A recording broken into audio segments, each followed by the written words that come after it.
It's going down like this, motherfucker. Nigga get mad. Say, motherfucker, what you mean you ain't gonna let me in this funky joint? Much money I done spent in here, nigga. I knew your mama when she was horn. Hump, baby. Shit, bet I do it over time. Say that, nigga. Bet the ball, off time. Shit, boy, I'm trying to make me some money. Boy, I'm hungry as a hog need. Slap Jesus. Shit, gotta be a Jesus, cause too many black folks.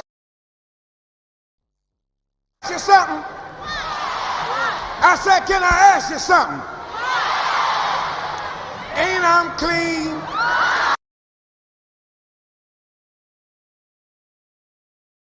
For what he has, he says that the only way that we can solve our problem is to unite. For what he has, he says that the only way that we can solve our problem is to unite. For what he has, he says that the only way that we can solve our problem is to unite. For what he has, he says that the only way that we can solve our problem is to unite together among ourselves, among our own kind, clean ourselves up, rid ourselves of the evils that we've become addicted to here in this society, and try and... Off my dome, off my dome, off my dome, off my dome, off my dome. Yes, he destroy black boys. If you destroy him as a boy, he'll never become a man. Yes, he destroy black boys. If you destroy him as a boy, he'll never become a man. Yes, he destroy black boys. If you destroy him as a boy, he'll never become a man. This ain't loud enough, I'm still trying. This ain't loud enough, I'm still trying. This ain't loud enough, I'm still trying. I just left a light in this bitch. I just left a light in this bitch. I just left a light in this bitch. Fuck up, move the fuck back. Fuck up, move the fuck back. Fuck up, move the fuck back. Joe feet.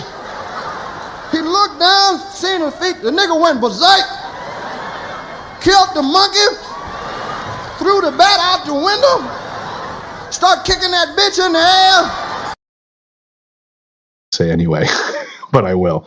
The way quantum entanglement works is that you can take two particles, quantum entangle them, and then take those two particles and move them at any distance in the cosmos. And let's just say, for example, if you quantum entangle two electrons and you have them spinning in the same direction, and then you take one of those electrons and you shoot that thing out 100,000 light years from the original. If you then rotate the spin on the one electron, if you modify it so that its spin changes, the quantum entangled electron at any distance will simultaneously in no time switch its rotation also, because they're quantum entangled. So these communication systems are taking advantage of this aspect of quantum mechanics that most people can't wrap their heads around, and this is what they're utilizing. It's just the new level of science that affords us the ability to communicate at any distance instantaneously. Can you? You don't understand. You don't understand. You don't understand.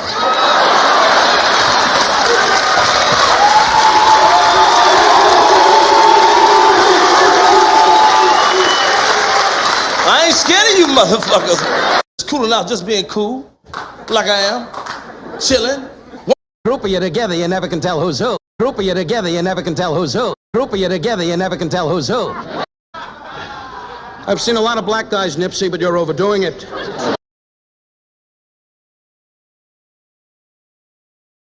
You're a philosopher? Yes. You're a philosopher? Yes. You're a philosopher? Yes. You're a philosopher? Yes. You're a philosopher? Yes. You're a philosopher? Yes. I think very deeply. I think very deeply.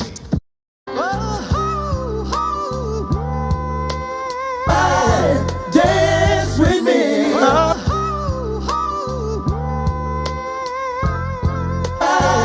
Dance with me. Dance with me. I mean TikTok. I mean TikTok. I mean TikTok. A lot of the white content creators on TikTok get all of their dances from the black content creators. Damn white boys out there. Most of them is psychopaths and all that. They'll kill your mama's mama. And you Decent white folk that still don't know they're racist. What the hell you want here, hunky? I don't mean to be out of line. I mean to be rude. I don't mean to be out of line. I mean to be rude. I don't mean to be out of line.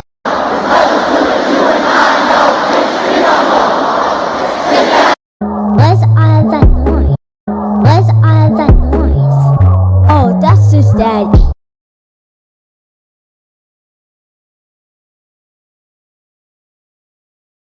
My word, can't be my equal, I don't know what you heard. I think we OD.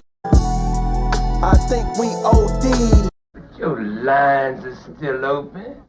Oh shit, you can get it, nigga. You wanna get it? Used to snort cocaine, now I fiend for the check, yeah. Used to snort cocaine, now I fiend for the check.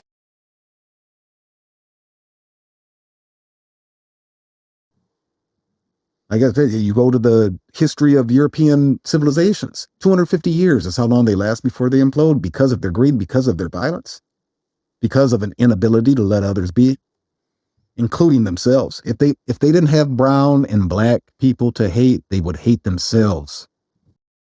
All right, with that saying, that gets me to motherfucking come in and what is happening.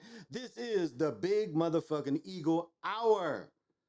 And I am your host, Big Pontiac, up on Big Eagle Hill in the heartwood of the motherfucking Twin Cities. I don't even know where to start, but you know I've got a place to start. I'm going to start where I start every week.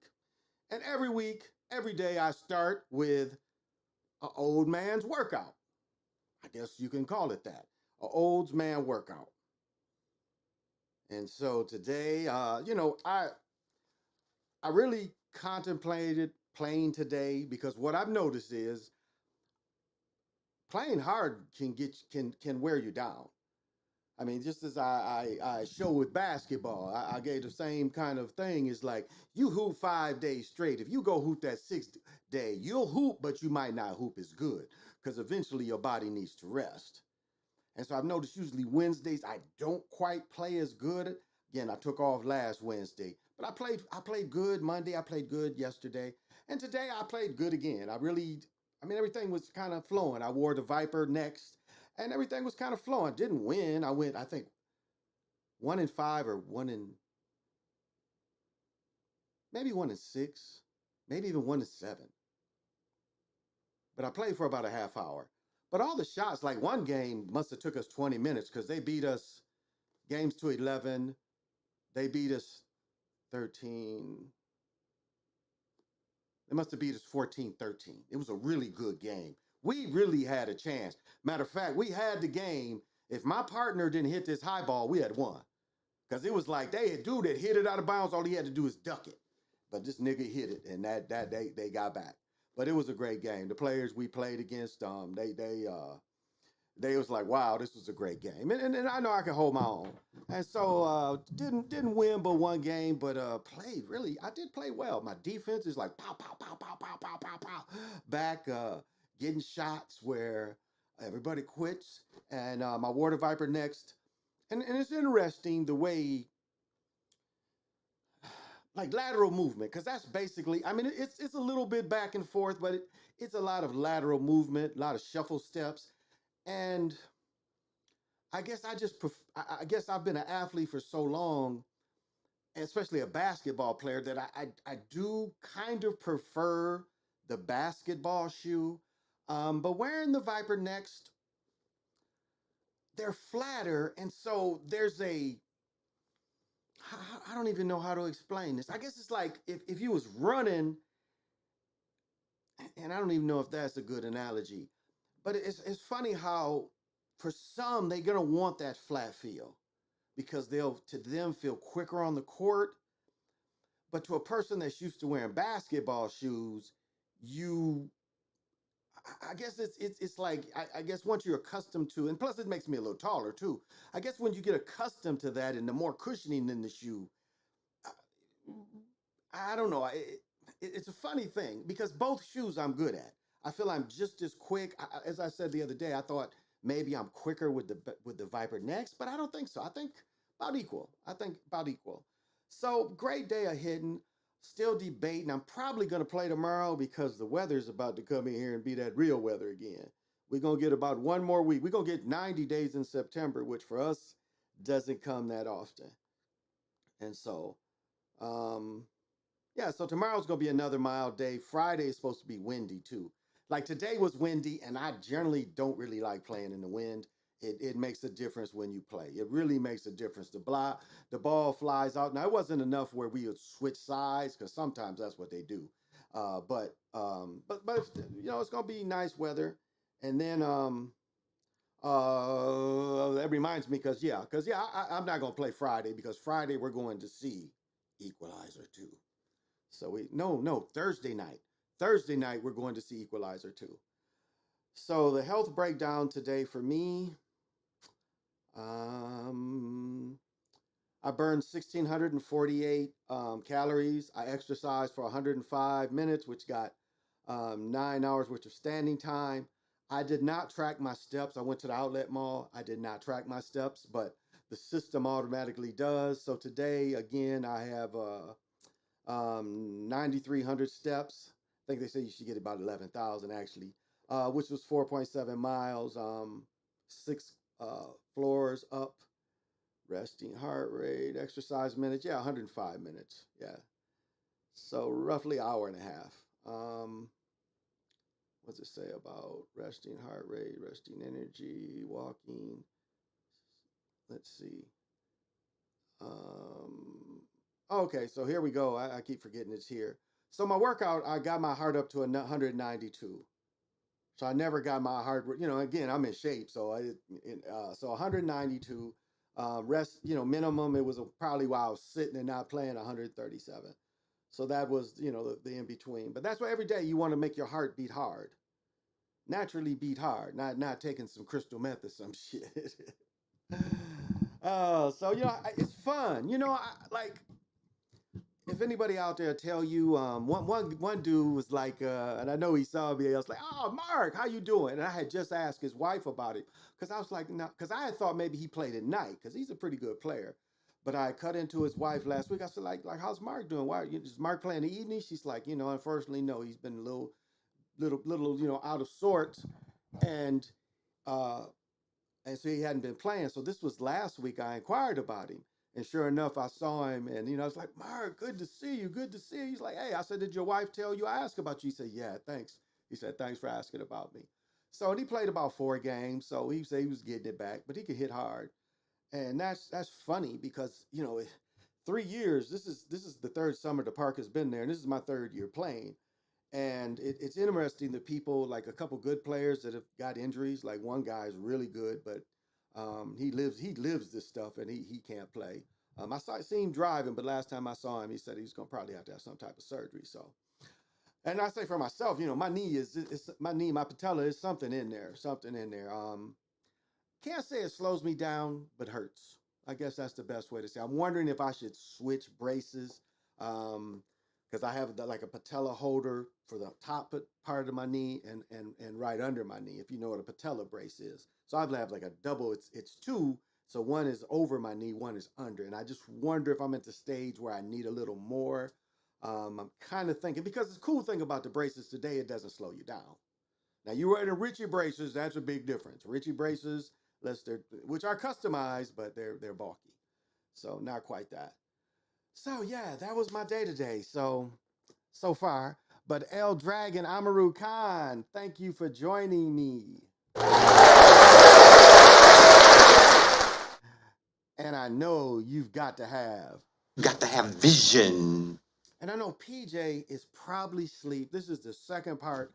I called this school shopping, so I'm going to show some school shopping. But let me show you, so my daughter, like one reason why I'm back and forth. So So I'm back and forth, trying to get her shoes, trying to see if I could get them cheaper. And maybe in the Mall of America, there was one place, maybe I could have got these cheaper. I'm not sure. I think it was about 78. Maybe it was the black and white ones. Didn't really feel like going out there, kind of tired. So I went to the outlet and started showing pictures and stuff.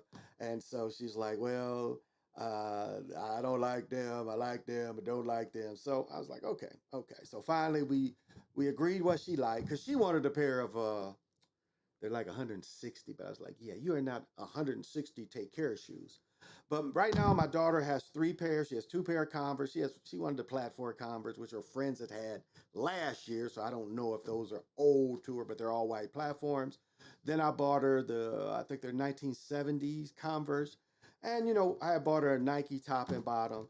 And so wanted something that when she wears them, that she can have. And so she wanted these Blazers and Blazer 77s. And so for her to have a basketball shoe, she's never had a basketball type shoe before. Well, that's wrong. When she played basketball, I bought her the Candace Parker's.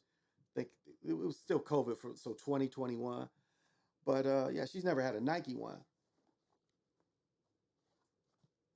And so yeah, this is some she tear up. I like it has the old nubuck or suede. I like that. I think that's a nice feature on the toe again, the toe's quite lively. I like the leather. The leather is actually interesting.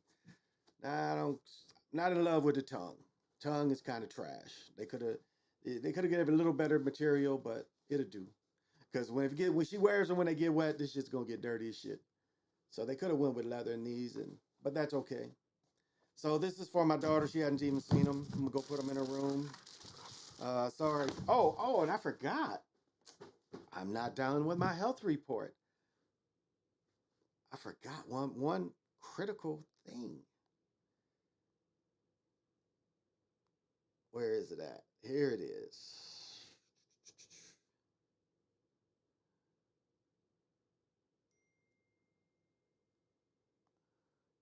All right, I swam last night, and I ended up swimming 1,425 yards. Now the pool I think is 20 by 40. I think it's 20 by 40. So I swam 1,400. They break somewhere and they'll tell you the strokes and shit. Let me see if they got. I did 701 strokes. So yeah, I got over 3 hours of exercising yesterday. Now I'm not going to swim today, and the damn water was cold. I mean, it was kind of cold. Culver the technician, Over the technician, my man. We was just listening to you a second ago. Okay. Oh, the football theme, that's what it is. My goodness.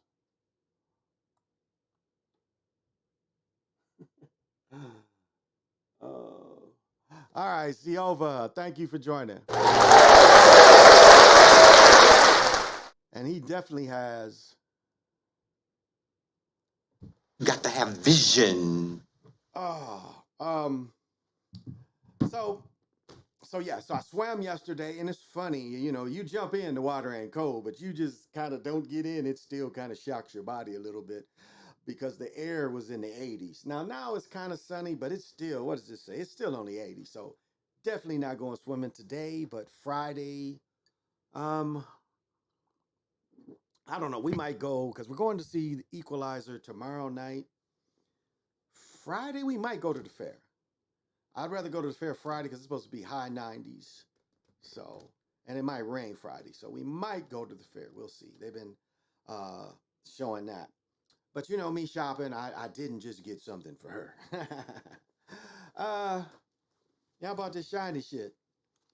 I'm gonna find the jacket too. But yeah, this is for $20, this detail here, and this detail here, it reminds me of the 80s sweatsuits. Because I don't know if I probably told this story, my friend, but these are tapered legs too, and I like that. So I'm looking for the jacket. I know I found the jacket in cream. So, but it's shiny. And yeah, this is on sale for $80 online still. It's still $80 online. I don't think I'm stealing this shit. I ain't stealing this shit. And Marshall's had them for 20 bones. They was trying to get rid of them. And these is 2X, and I usually don't wear 2X pants, but they're tapered legs. And so the jacket, I'm trying to find the jacket. I know I can get the cream, but I'm trying to find the other jacket. So PG Allen, if you watch this, I know you're good at searching for stuff. But the thing, you know, it's some shoes I get just to collect. And you know, I have a lot of Adidas gear, and I really gave all my Adidas shoes to my son because it was kind of trash to play pickleball in. Can't walk in most of them, but I still couldn't resist, and so I end up getting these. And these are the ones, crazy ones. You younger people, y'all know who wore these. But what do they got listed for here? What's on the box? The box was listed $119. Shit, I got these motherfuckers for $40. $40. These look good just sitting on the shelf. I tried them on. I don't know, you know, there's ain't a lot in there. I could put some insoles in here too. Not a lot in there, but I have insoles I wear. But $40 for these crazy ones. So these to go with all my Adidas gear. And that was my booty for the day. That was my booty for the day. Yeah. Oh yeah, I'm looking forward to the Equalizer too. Yeah, we're going Thursday night. So yeah. We are definitely going to see it. You know, it premieres Thursdays. You know, you can go to the premieres on Thursdays. So we got the tickets and everything. She hit me. She was like, "You want to go tonight?" And I'm like, "Yeah, definitely. So yeah, it should be interesting. Did y'all see where the Bourne is gonna put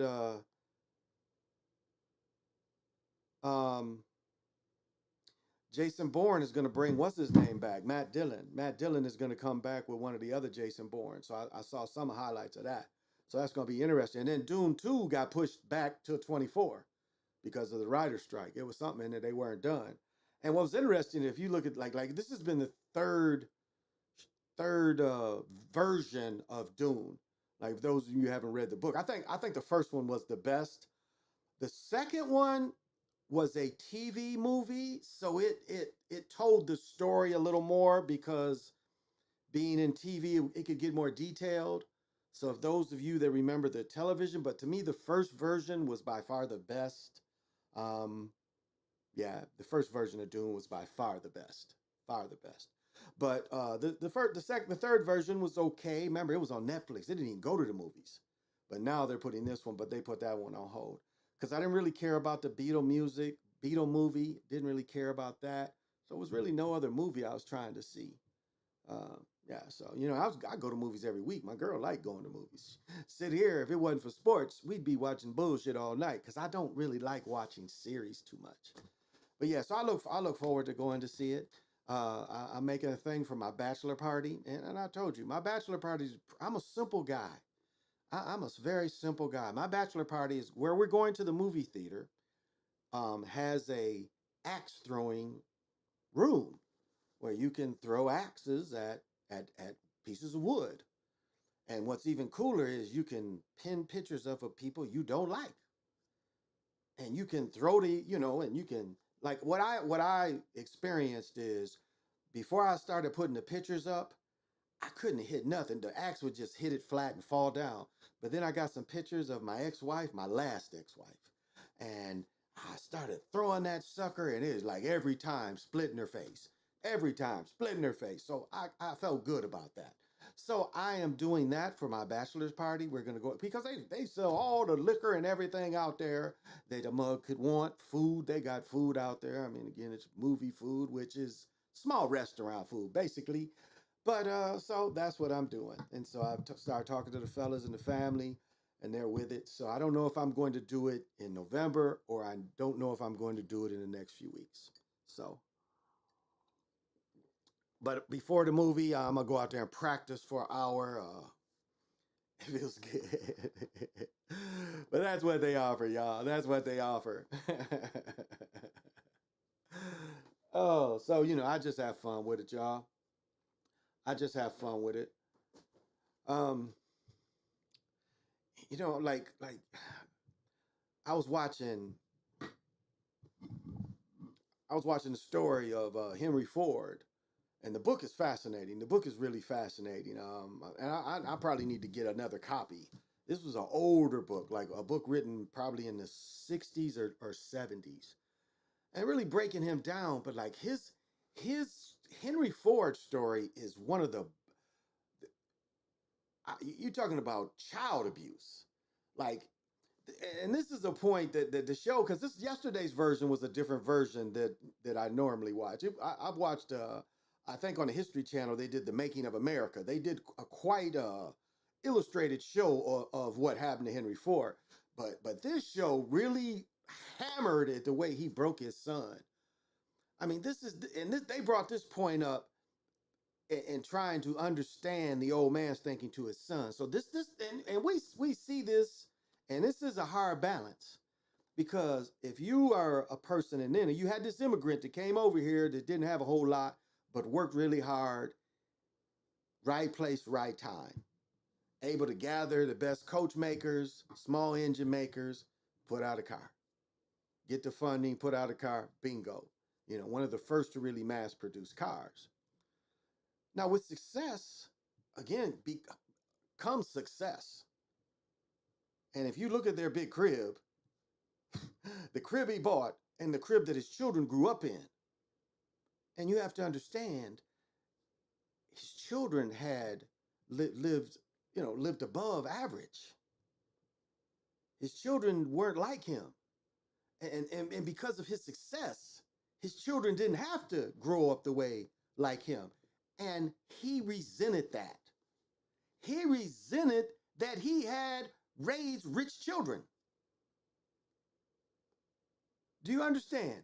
He resented that he raised a rich child. But you made the child rich. You put the child in the best schools.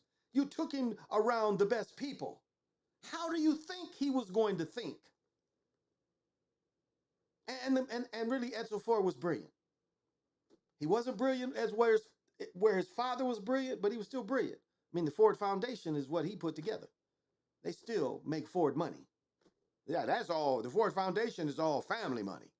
They didn't have to sell that. That's something they still kept. But his father, because again, he resented his son being a wealthy son and having the attitude and the style and the culture of a wealthy person. But he's raised like that. And his father broke him. I mean, his father literally broke this man. This father drove cancer into this man. He poisoned him so much of hate on something that he did. And he hated what he created for no reason but his own vanity. Because his son wasn't vain. His son knew his place in the world. And his son acted accordingly to his place in the world. And this old man, and then they say the old man, you can't have regrets. This thing goes by fast. As the old man got older, started having regrets. Did I, and everyone saw it around him. Say his wife didn't speak to him for a minute. He died, the old man died 3 years later. But he drove cancer into him. Because this is the key. They said he started having ulcers. We know ulcers come from stress. And it's just, it really kind of, I've heard the story before, but it's really just thinking of it. It's like my 27-year-old son, who I showed a baby picture of, I pushed him in a way I didn't push his brothers. And like, even when we would play and compete and stuff, I would never let him win. Like his grandmother, she would let him win. His great-grandfather wouldn't. His great-grandfather would build airplanes and they would throw airplanes all night. Do you know how valuable that is to a little boy? I mean, do you know how a great interaction that was? that my son got to sit next to or sit on his great grandfather or stand next to him and they would just throw airplanes for hours? You know how special that is? When I used to watch him, when I would come to pick him up, I'd watch him because he'd still be just, he'd throw one. And then what was cool is if his great grandfather got tired of throwing them, he would watch, be like, look, Grandpa, go get it. Look, Grandpa. He's like, yeah, yeah, yeah. You know that connection? And my other children didn't have that. But, and I only brought that up because his grandmother would let him cheat and win. He'd make up rules, but his grandfather was like, no, that's not how it goes. You got to play it right. His grandmother, she like, okay, you cheated, but you won. His grandfather's like, do it right. And so when we played badminton, wherever we played, I would still put it on him. And at times it was probably too much. You know, it's probably too much because he tells the stories like, as soon as I got good enough, you got old, which that happens. And just as my children in their early 20s now, they were little boys when I was still coaching. And there's no way, you know, my semi-pro games, they won't remember any of that. They were little. You know, I take them to the gym. There's one time we took my one boy who's now 6'7". I remember Spud is about 6'7", 6'8", and Spud had picked him up and put him on the rim. And then Spud was like, okay. And my son wouldn't let go. He literally wouldn't let go. He just kind of was scared, so he wouldn't let go. So I had to get him to let go. I think I had to get on a chair or something like, come on, get out. You can get out. I got you. So they weren't, you know, they didn't pick up any of that. And so, as anyone that's parents, or you even an uncle, Anderson .Paak has a good line in one of his songs. The dude was like, "Why are you paying for her son's college, her son's school?" He said, "I'm his father today." I like that. Anderson .Paak said, "I'm his father today. That's why I bought him some stuff. That may not be my son, but today I'm gonna act like his father. I'm gonna do something for him."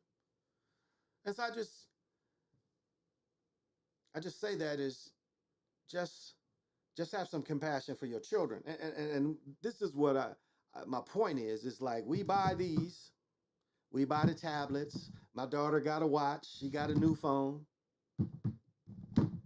You know, my boys all grew up with game systems since like when they was little. They've always had gaming systems. And it's to the point like it's almost expected of you for them to have these things. I mean, it was a point really, you know, trying to take care of their phones and my phones and getting covers and screens is like, look, it's going to take me another week to get the covers for the phone, so don't break the phones. Be careful. Of course, they would break them. It's like, damn, dudes. Can't even, you know, you can't zip it up and put it somewhere. You got to run around with it in your hand or in some sweatpants. But that is what we look at as us showing our love, but showing also our status in life and what we can afford to give our children. And so, like just with my daughter, and this is perfect example. Man, I don't even want to call cap. I think we spent $2,000 on her for school clothes. I think all total it was about $2,000. Yeah, about $2,000 in clothes. Yeah, I look over because I know that one day we went out to Richmond and we spent $1,000 that day, 2 weekends ago. And just buying stuff up to now, I bet we spent easy $2,000 just on school clothes. And it was a birthday that, you know, birthdays come in. Her birthday was come in. We got her watch, and these watches a couple $100. Yeah, and we spent about $2,000 on her. The last, and this is fuck. Her birthday was the 10th. So to tell you, you know, going up to the 10th, you know, from her birthday was the 10th, and we've been buying school clothes the whole time. Her birthday stuff, school clothes, her the whole time. But easily a couple $1,000. And what comes with that is this is a reality. What comes with that is expectations and attitude. expectations and attitude. Because now you go into school and, every day it's like, oh, the outfits is like hidden. And that does create attitude. And she likes that Luna, and the Athena, I think they call it, Athletica, whatever they call it, that brand. That shit is super expensive. I dropped 5 in that motherfucker. And it wasn't nothing but some fucking bras and a couple pair of shorts. It was like, yeah, it wasn't that much. That shit was 5 at Lululemon, whatever it's called. But see, again, they wear that around their little friends, and it's like, oh. So I already know the attitude is gonna come with all that. Looking good, feeling good because you look good. Same thing with my great nephew, his aunt, his grandmother, because we try to buy shit. She's like, I already got this stuff. And I know his style, so I got to go pick him up some Vans. But we bought him some coats and stuff last winter because we want him to feel good. And that's why we gotta want to see what she got him, because his grandmother doesn't have great style. She doesn't have great style, but he kind of knows what he likes. He looks at all of us. He knows what he likes. But again, I was trying to tell his grandma's like, hey, he has to bring it because we want his confidence to be there. And so I already know my daughter's gonna have attitude. I already know. She gives her mother plenty of attitude. She don't give me. It's like my girl said something. I got in her ass. I'm like, when you go in your room, you turn all that shit off for being respectful. Because I didn't do one thing she didn't want. She just like, she was talking to her mom. I didn't do what the fuck she wanted to do. She put my phone on my shoulder, and the phone just slid and went on the ground. Now, ain't really nothing happened to the phone, but it's just disrespectful. So I was like, don't get on the internet, and don't get on your tablet. And then my girl was like, well, you didn't even take those away from her. I'm like, well, if I go in there and she's on them, then I'm gonna just take them and not give them back. So if she wants to risk that, she's like, well, she probably was on it, but you didn't take it. I'm like, well, she also knew what would happen if I came in there. And so to getting it back to what I was saying about Edsel Ford is, you can't be mad at your children for your success. Don't be mad at your children for your success. Now, I'm a motherfucker. My children, like my children were not quite raised as affluent as I was raised.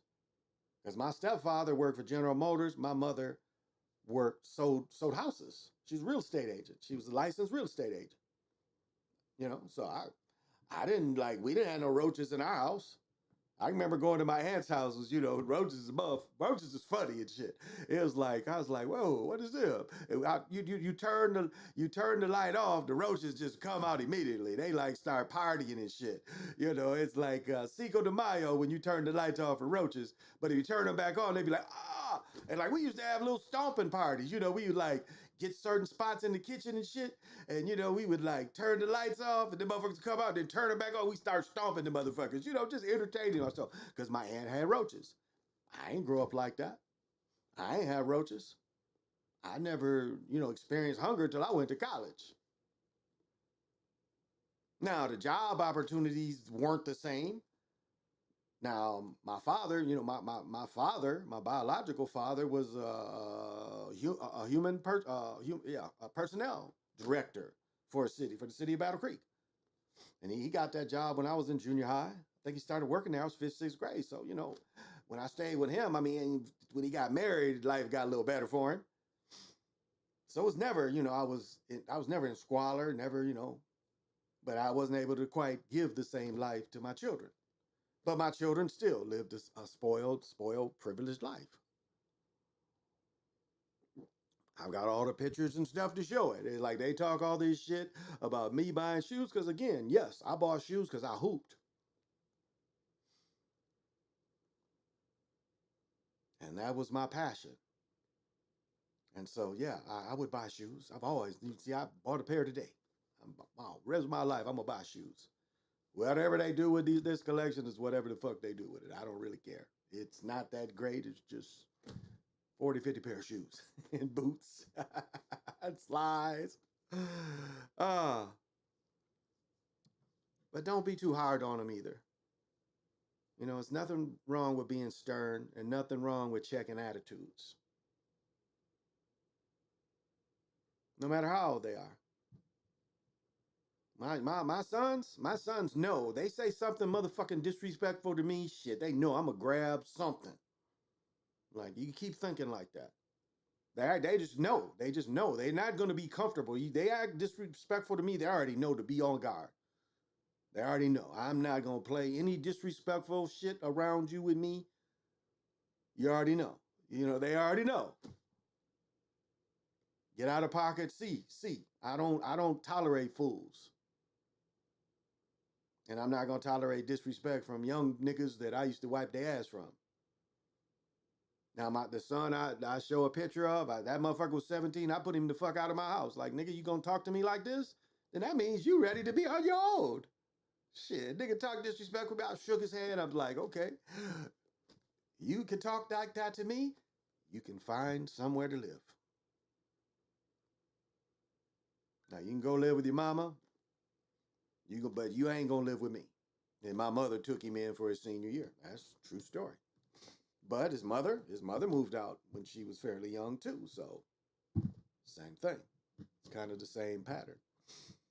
Except my 20-year-old, this nigga was like around me forever. That I couldn't get rid of that nigga. If that nigga could live here with me, he would. He'd be up in here sleeping and then playing his game and, you know, seeing his girl off and on.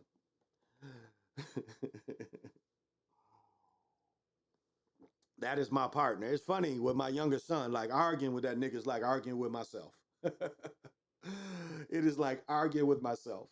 But he tries to use some of his mother's, the way she would talk to me, tries to use that with my logic. But I see where the energy's coming from and the pattern. And I'm like, look, motherfucker, you ain't gonna talk to me like your mother used to talk to me. And he'll just see, because he knows. Like, I see your behavior. You've tried to imitate that behavior for a while. So, but it's mild up here. Yeah, I really don't have anything to do today. I'm not gonna swim. It's sunny, but shit, that water. If the sun don't make that water's cold until you get in. And I mean, once you get in, it's not bad. And then the next couple of days. Hey, Dr. Sinister, what is happening?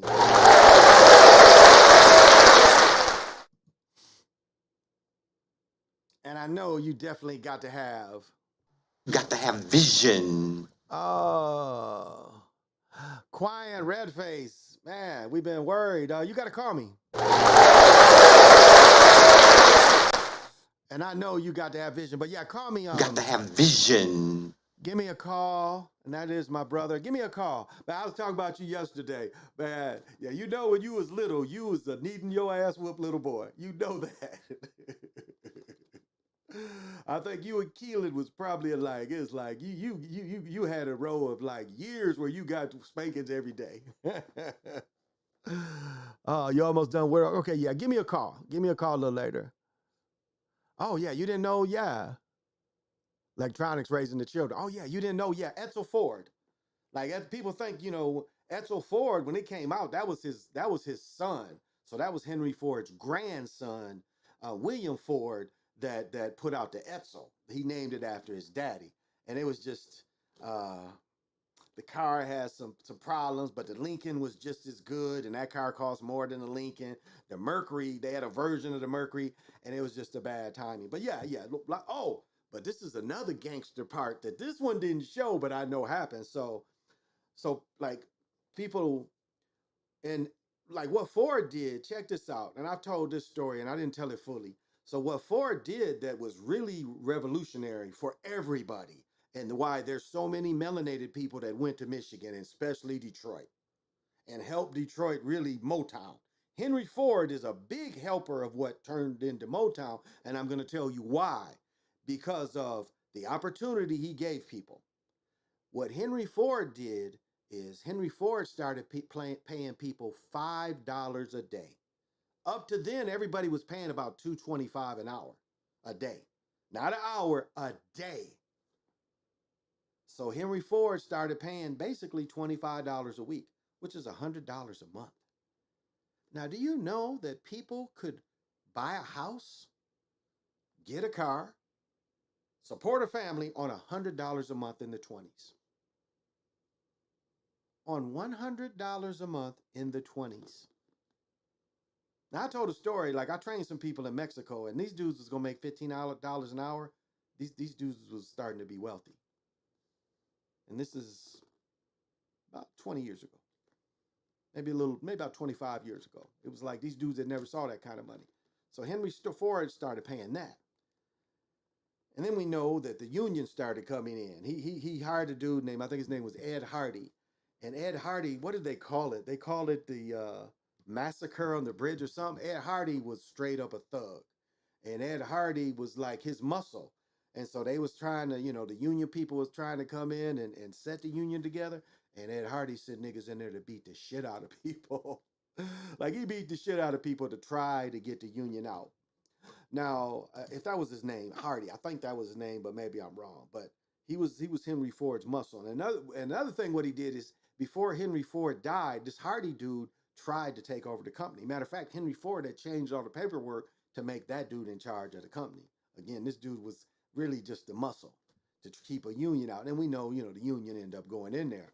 But when Ford the third, or William Ford, when William Ford, Edsel's son, him and Ed Hardy had it, and they had a shootout in Ford plant. William had hired one of his heavy dudes, and Ed Hardy came in there talking shit, and they got to shooting off at each other in the plant. These niggas was shooting at each other in the plant, and I think Hardy got hit, and they drove him out. He never came back.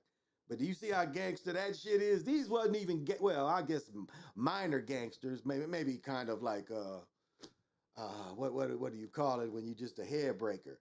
But do you understand that? Do you understand? So that's power. You have to take power. So, hey, Trey Day, 5243. What is happening? And I know you definitely got to have vision. I see you got the Surly Brewing Company sticker on the mic. As a Vikings fan, I want to try the Before I Die brew. Oh, well, if you can always, Surly Furious is like what's most common. When we go to bars, everybody has Surly Furious. But yeah, we went to I said that we went to Surly 2 Saturdays ago, maybe. Yeah, we went and had lunch and shit, and some people knew me, said they saw me podcasting and shit, so it was kind of cool. It was kind of cool that some people, it's like, wow, what is that? I ain't got a big channel. How did you know? So it was interesting. But yeah, we didn't play cornhole. They had expended, whenever they had the big party there, or the big concert, because the field behind the brewery restaurant, the field there was open. It was a big ass stage. We didn't hang around, so. Hey, read my soul. Oh, there's the shoe guy. You're a shoe guy, so I gotta show you. Read my soul. Gotta show you shoes. You know me. Sorry, show the shoes I got for my daughter. I got my daughter. What are these? What are these fucking called? These are the Blazer Mids 77. This is what I bought my daughter. You know this little ass shoe ain't gonna fit me. The Blazer Mid 77s. I bought her these. Again, the tongue this is how they used to come out, but I would have liked that more leather. But other than that, for her, but I bought those for her.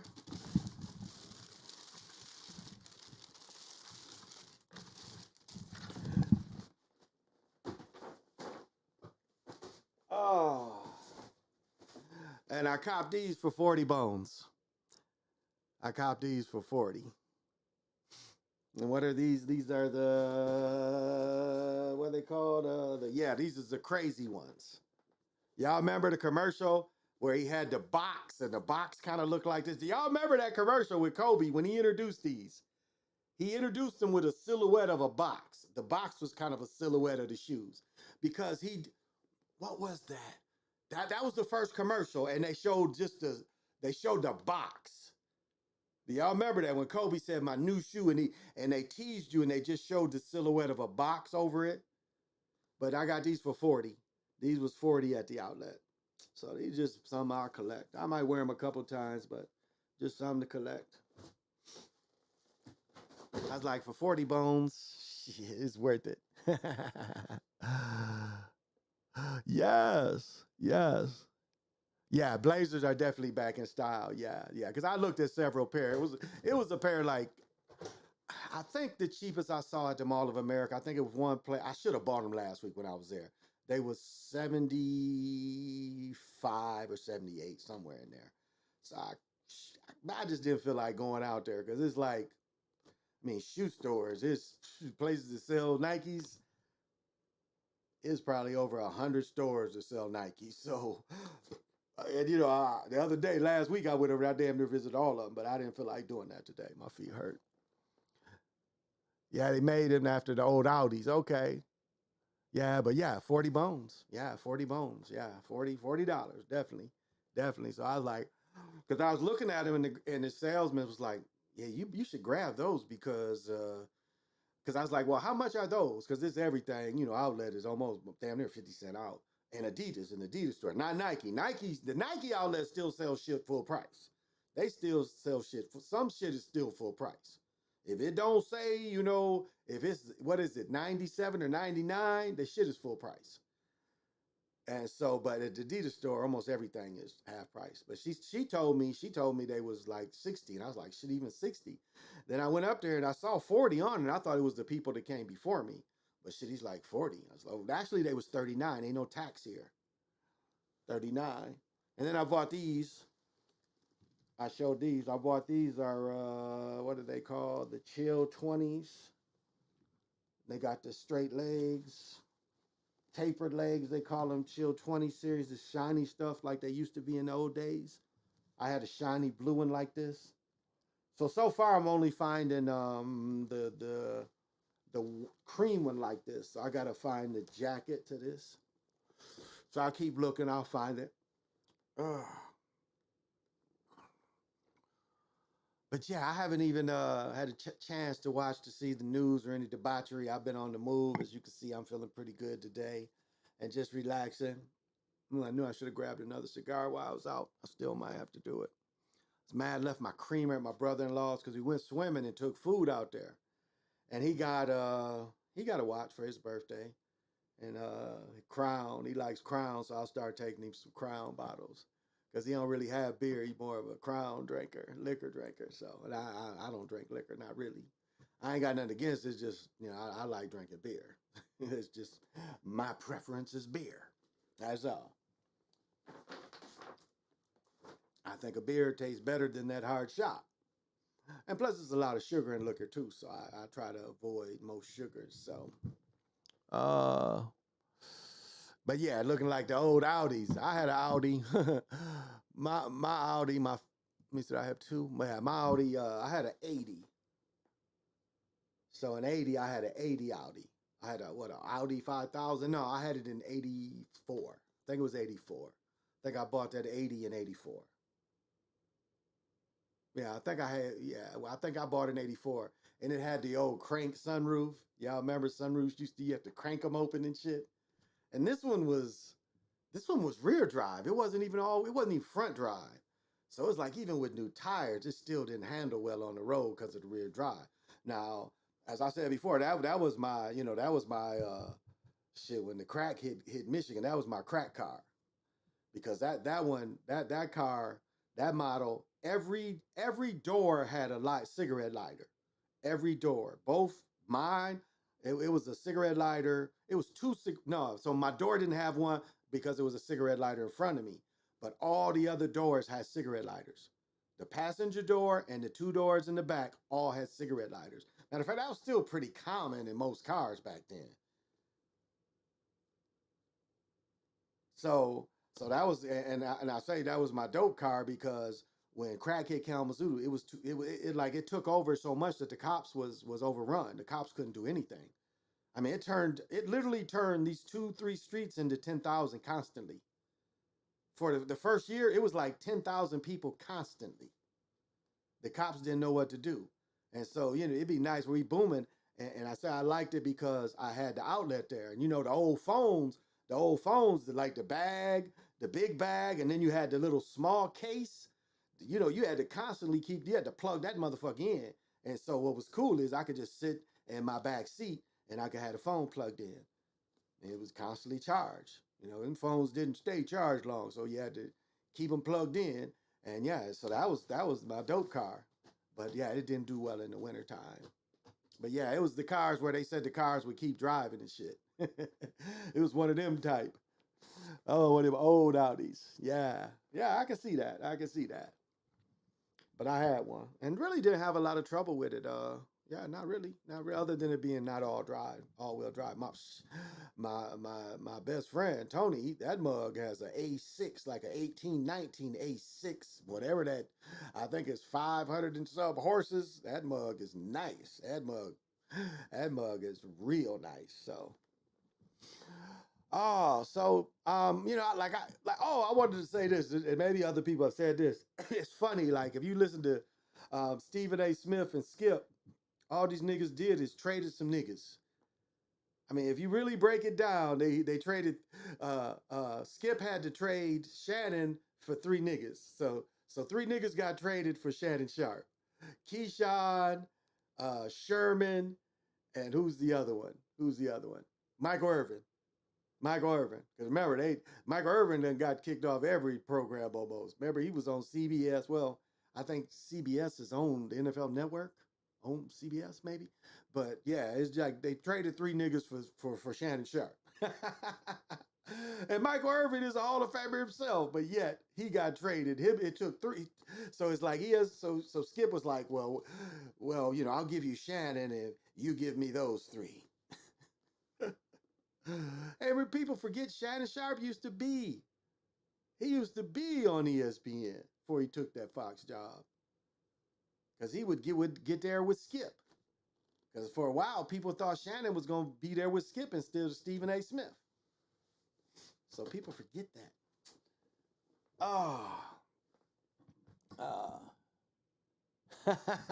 He said Shannon was worth the E3.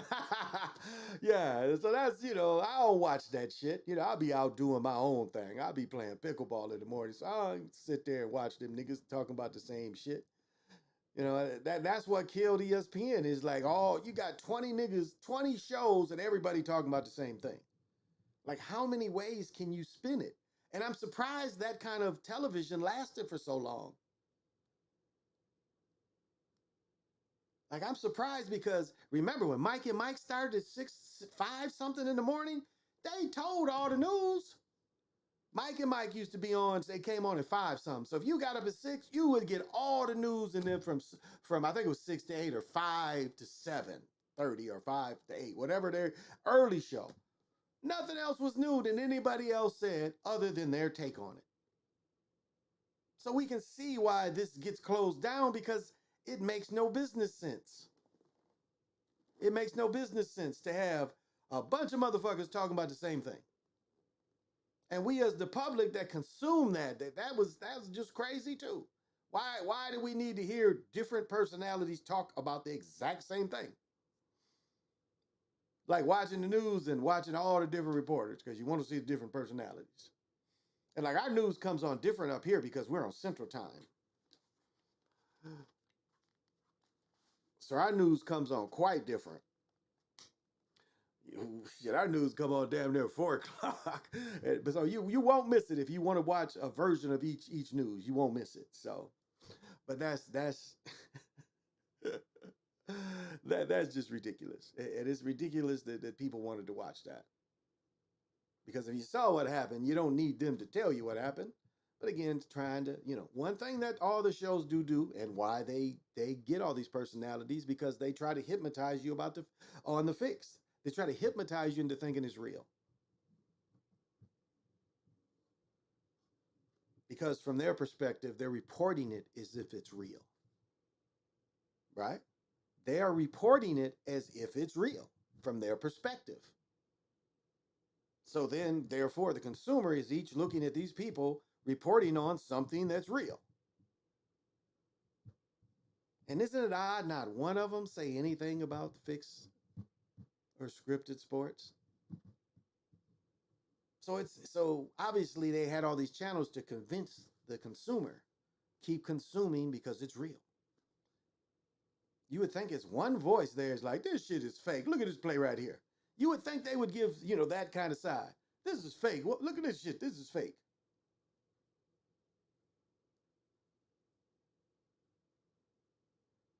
You know? But no, everybody's saying the same thing, reporting it as if it's real. And we know the news agencies do basically the same thing. Give you these spell words. That's why I'm so against the spell words. That's why I'm so against it, because it is a spell on your language. They are spelling on you. I'll admit I like the reporters more like the fixed games. It's too obvious now. You like the reporters? Oh, okay. Well, when Michael Wilbon and Tony got together, they were both working for the Washington Post, and apparently they would be in the hallway talking about the daily sports, and that's what got their show, because it was like, when they talk about everybody being around the water cooler, well, they would actually be in the hallway talking about their opinion of the given sports, and that's the banner from them having their show. So, but yeah, they were part of that original group of reporters before they had their show. Sometimes, but usually, well, the way I used to work doing the nights, I am not, I'm not getting up early to watch that. And now, as I get up and play pickleball, which I'm gonna do for at least another month. The month of September, I can still play every. They don't take the wind nets down until October, I think. So once they take the wind nets down, we'll go totally inside. But now, in some places you got to pay. Like it's some places. This is interesting about pickleball. Some places you got to pay. I think I told this story a couple weeks ago. My friend said she went to San Diego and she said they had almost 50 courts. And she said you had to pay $20 an hour or some shit like that. $20 per person an hour or some shit. And that sounds ridiculous. Up here, they're talking about building more and more. Yep, up here, they're talking about building more and more. And so that's why I try to tell my daughter, she's starting to play tennis. It's people that's serious in this. And it can be, like if I was younger in my 20s, yeah, I would be dangerous. I really would. I would really be dangerous if I was younger. If I'd have picked this up younger, yeah, I'd have been good at this. I think I would have saw the competitive, because I played tennis. We just would play. I remember one of my teammates that's now with us now, he had got shot in the card game. But he's like, man, I'll beat you in tennis, and I wore his ass out. But we played good. We played a couple sets. Hammerhead. And this cat in college, today they wouldn't let him play. But this dude, like his neck was really like a spring. Now, when I got taught to tackle, they told us to lower your head and put your head in the middle of their chest. Lower your head and drive into him. That's how I was taught to tackle. I think the first year I played football must have been Ali Frazier fight, 70 or 71. Because Ali Frazier fight was my first year of football. So that was 70 or 71. I was in fourth grade, so I think Ali fight might have been 71. I was in fourth grade. But that's what we were taught. Lower your head and put your head into their chest. And the rules were so cool. You could slap people upside the head back then. Like my whole career on defense, you could slap people in the head. Like little boys, when I played little boy football, you could just literally the first move, I got that from Deacon Jones. You come off the ball and the first move, you just slap them. Like you could literally do that. The offensive players couldn't do that, but the defense player literally, and Deacon Jones made this up. He literally, well, he created the sack, but he created slapping people upside the head too. Head slaps. They don't allow that anymore. But the defense player literally could pow. And the amount of people must have concussions, because some people could slap you hard as they could punch you. And even though you got that helmet on, that helmet that kind of vibrate, but you could literally just pow, pow. But to go back into my story about Hammerhead Pete, so it really wasn't until later that they changed it. They changed it because Nick Bonacani's son broke his neck. Because again, if you look at that film where he broke his neck, he puts his head down and drives. So they changed it to keep your head up and shoot your face and shoulders into his chest. Head up, tackle like with your head up. still your same aim point, because a lot of times when you'd hit the dummy kind of with your head and then you'd wrap. So a lot of dudes would make contact kind of with their head and then they wrap. They're like, you can't really do it like that. It's too much head. But I say this, Pete could literally hit anything. He would probably have dented a car and not hurt himself with his head. When he lowered that head and put the boom on him, on Mug, oh my goodness, Pete. But it's like he wasn't great in the game. It was like he would terrorize the practice, but in the game, you know, Pete would miss a few. He played middle linebacker, and Pete missed a few. He was kind of smallish, but just, I think Pete, 800 pounds, like he, you know, on his back. I think he, what is it called? You put it on your back and go up. Yeah, 800 pounds. Every weight. It was like Pete had almost damn near every weight in the weight room. And that was the first time I saw one of the metal bars bend. Squat. Yeah, squat. That nigga squatted 8 something.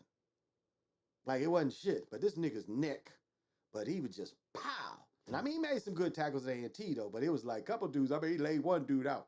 That dude took the full brunt. Because that nigga would be like a ram. He'd lower that head and put that thrust. Solid. He knocking niggas out in practice, which was funny. The coaches, this is what sucks about being on the scout team. The coaches didn't care. He's knocking niggas out. The coaches didn't care. They was giving him daps for knocking niggas out in practice. But it's the way again. But that's how we were taught. That's how we were taught. So it wasn't until years later, you know, you can't do all those things. But at one time, like piling on, late hits, all this shit, you know, and early Jim Thorpe football, piling on, tripping, clipping. I mean, it was a rough sport. When you look at football through the turn of the century, his mug's dying. Like they killed the brother from Iowa State. They killed that dude at the University of Minnesota. First, they separated his shoulder, and then he didn't go out because dudes was so strong, but yet he's obviously got a separated shoulder. He gets knocked down, and then they step on him. Ruptured his spleen. He dies. They should have been charged for murder because they did try to kill that man.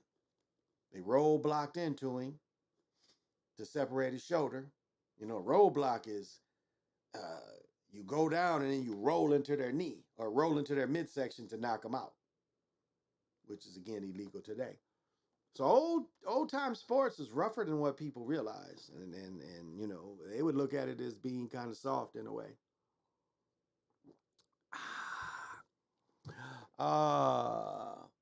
Hey, OTF, what's happening?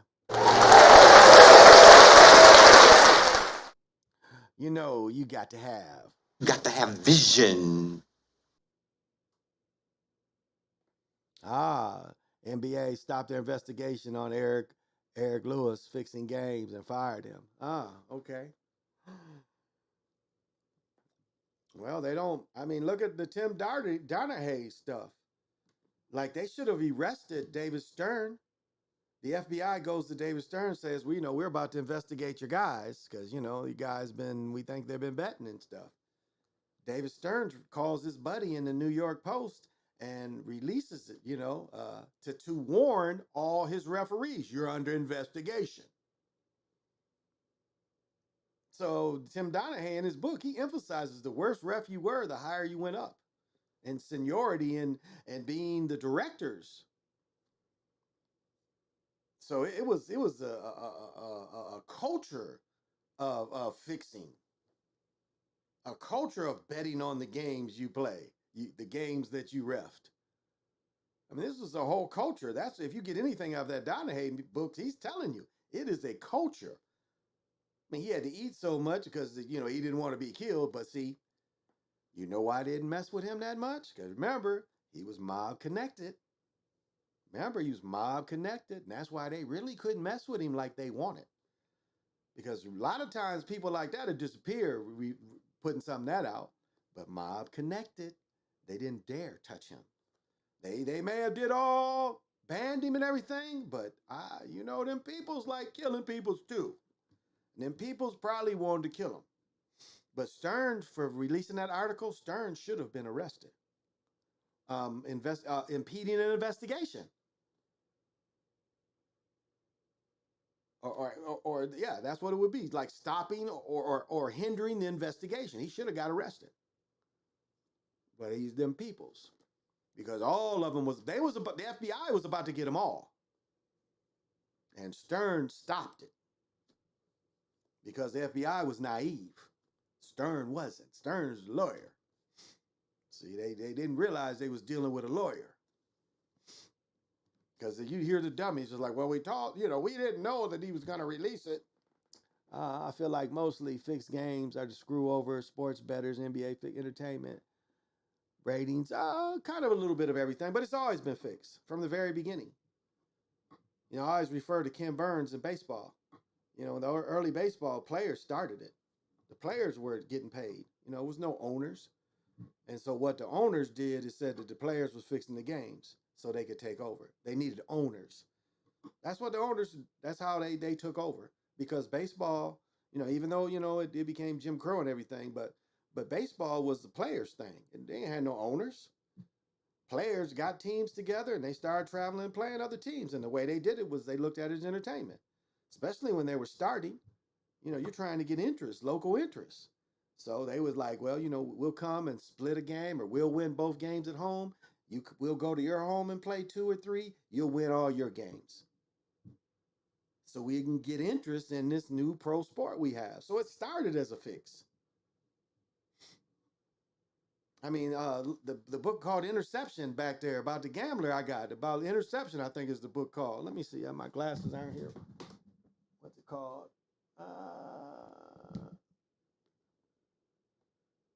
Yeah, Interception. I'll grab it next time I come on. But he tells you that NFL, I talk about this all the time. The Myra family and the Rooney family. These are gamblers that was allowed to have pro teams. That's why I think the NFL is the only one. The NFL, you can still bet on other sports. The NFL is the only league that allows you to bet on other sports. The basketball and baseball, they don't allow you to bet on any sports. I don't even know, maybe horse racing, but they don't allow you to bet on sports in those other basketball and baseball. You can't bet on sports, period. NFL, you can. So what's the difference? How can you look at it as real? You really can't. Well, these people have a lot of inside information.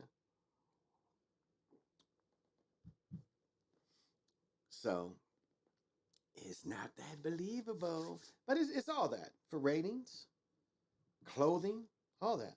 Yeah, it's all that. I mean, them putting the tournament in the mid-season tournament, I mean, I think we talked before, it's just like what they do at the Maui Classic. It's the same thing. Then instead of having, Maui Classic has, I think they play a total of 4 games if you win it all.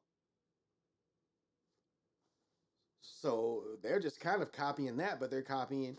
And I thought years ago that the NCAA should have went to, one and done. I thought that their championship would be far more successful, far more lucrative if you let all the teams come in it and, had these one and done games. And I think they're afraid of that because it's going to be harder to script because eventually you're going to have to let one of those weaker teams win it eventually. Just like you would think the NFL is eventually going to let the Lions win.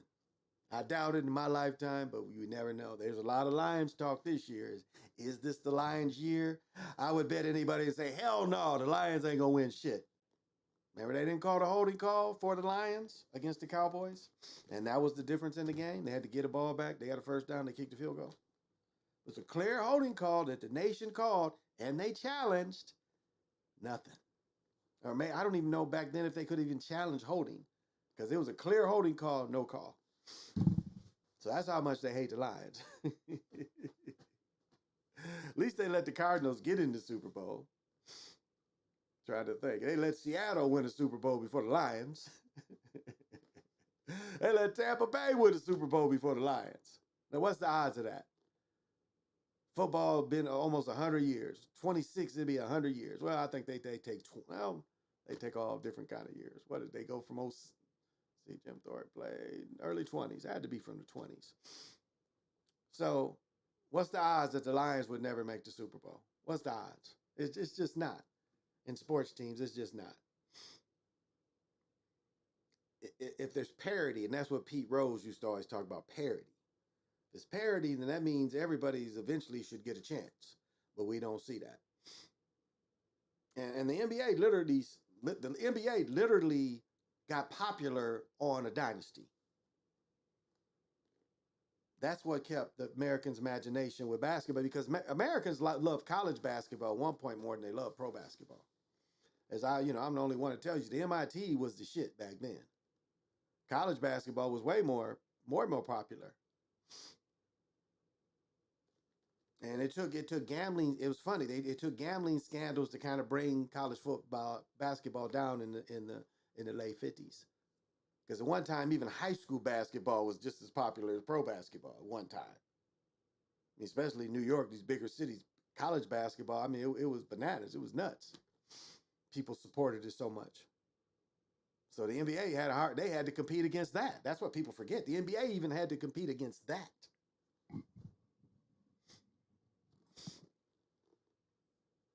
So it wasn't all the dominant thing we see today. And you could go see pro games in your city because it was so much semi-pro. I mean, at one time it was hundreds, if not thousands of semi-pro football, basketball. I mean, semi-pro basketball has still survived more than semi-pro football. Because it's easier to do semi-pro basketball. It's easy. It's really easy. And remember, semi-pro is when you have to pay for the facility, and you have to pay for the clock, and you have to pay the referees. By definition, that is semi-pro sports. That is semi-pro sports. And there's all these football leagues that guys don't get paid, but they're still semi-pro. And I tell anybody, if you played any winter, summer ball, you've played semi-pro. See, the NBA doesn't want you to put pro behind your resume. They want to say the only pro you can say is if you played minor league baseball, you played in the G League or the old CBA, or you played in Europe. That's the only pro they want. They want to let the public think. But by the very definition of semi-pro, it is if you play summer league, you play winter league, you have technically played semi-pro. And I've said this, it was such a high level of semi-pro. Goodyear had their own team. Firestone had their teams. I mean, these businesses would hire these athletes and have these pro leagues. I mean, if y'all don't remember that Goodyear commercial a couple years ago during basketball season, they were showing you Firestone, Goodyear dudes hooping. Do y'all remember that commercial? This is how big it was when I was a child. Like I said, the story about Dr. J, I wasn't impressed with Dr. J. We had Lonnie Baltimore. Lonnie Baltimore was literally the first man. I'm sitting in the gym where that nigga went baseline on nigga and 360'd on him. Went baseline, 360 on him baseline. Lonnie Baltimore out of Ben Harbor. Forget where he went to school. He did play basketball in Europe. So I was able to go to, matter of fact, it was the gym where I went to school because they held some of the semi-pro leagues in the grade school where I went to school. We had a pretty nice gym. So I had Dr. J, fuck Dr. J. I had niggas that I knew that could do that shit. And so it's great to have those local heroes because you could touch them, you could see them. The NBA does not want that competition. NFL, they don't want that competition of local heroes because you won't bow down like you bow down to these pro athletes. I mean, think about those of you that could just watch your relative play softball. You know how fun that is to softball families, softball tournaments, how fun that is. Men's or women's or mixed. It's great. But they don't want you to be proud of that.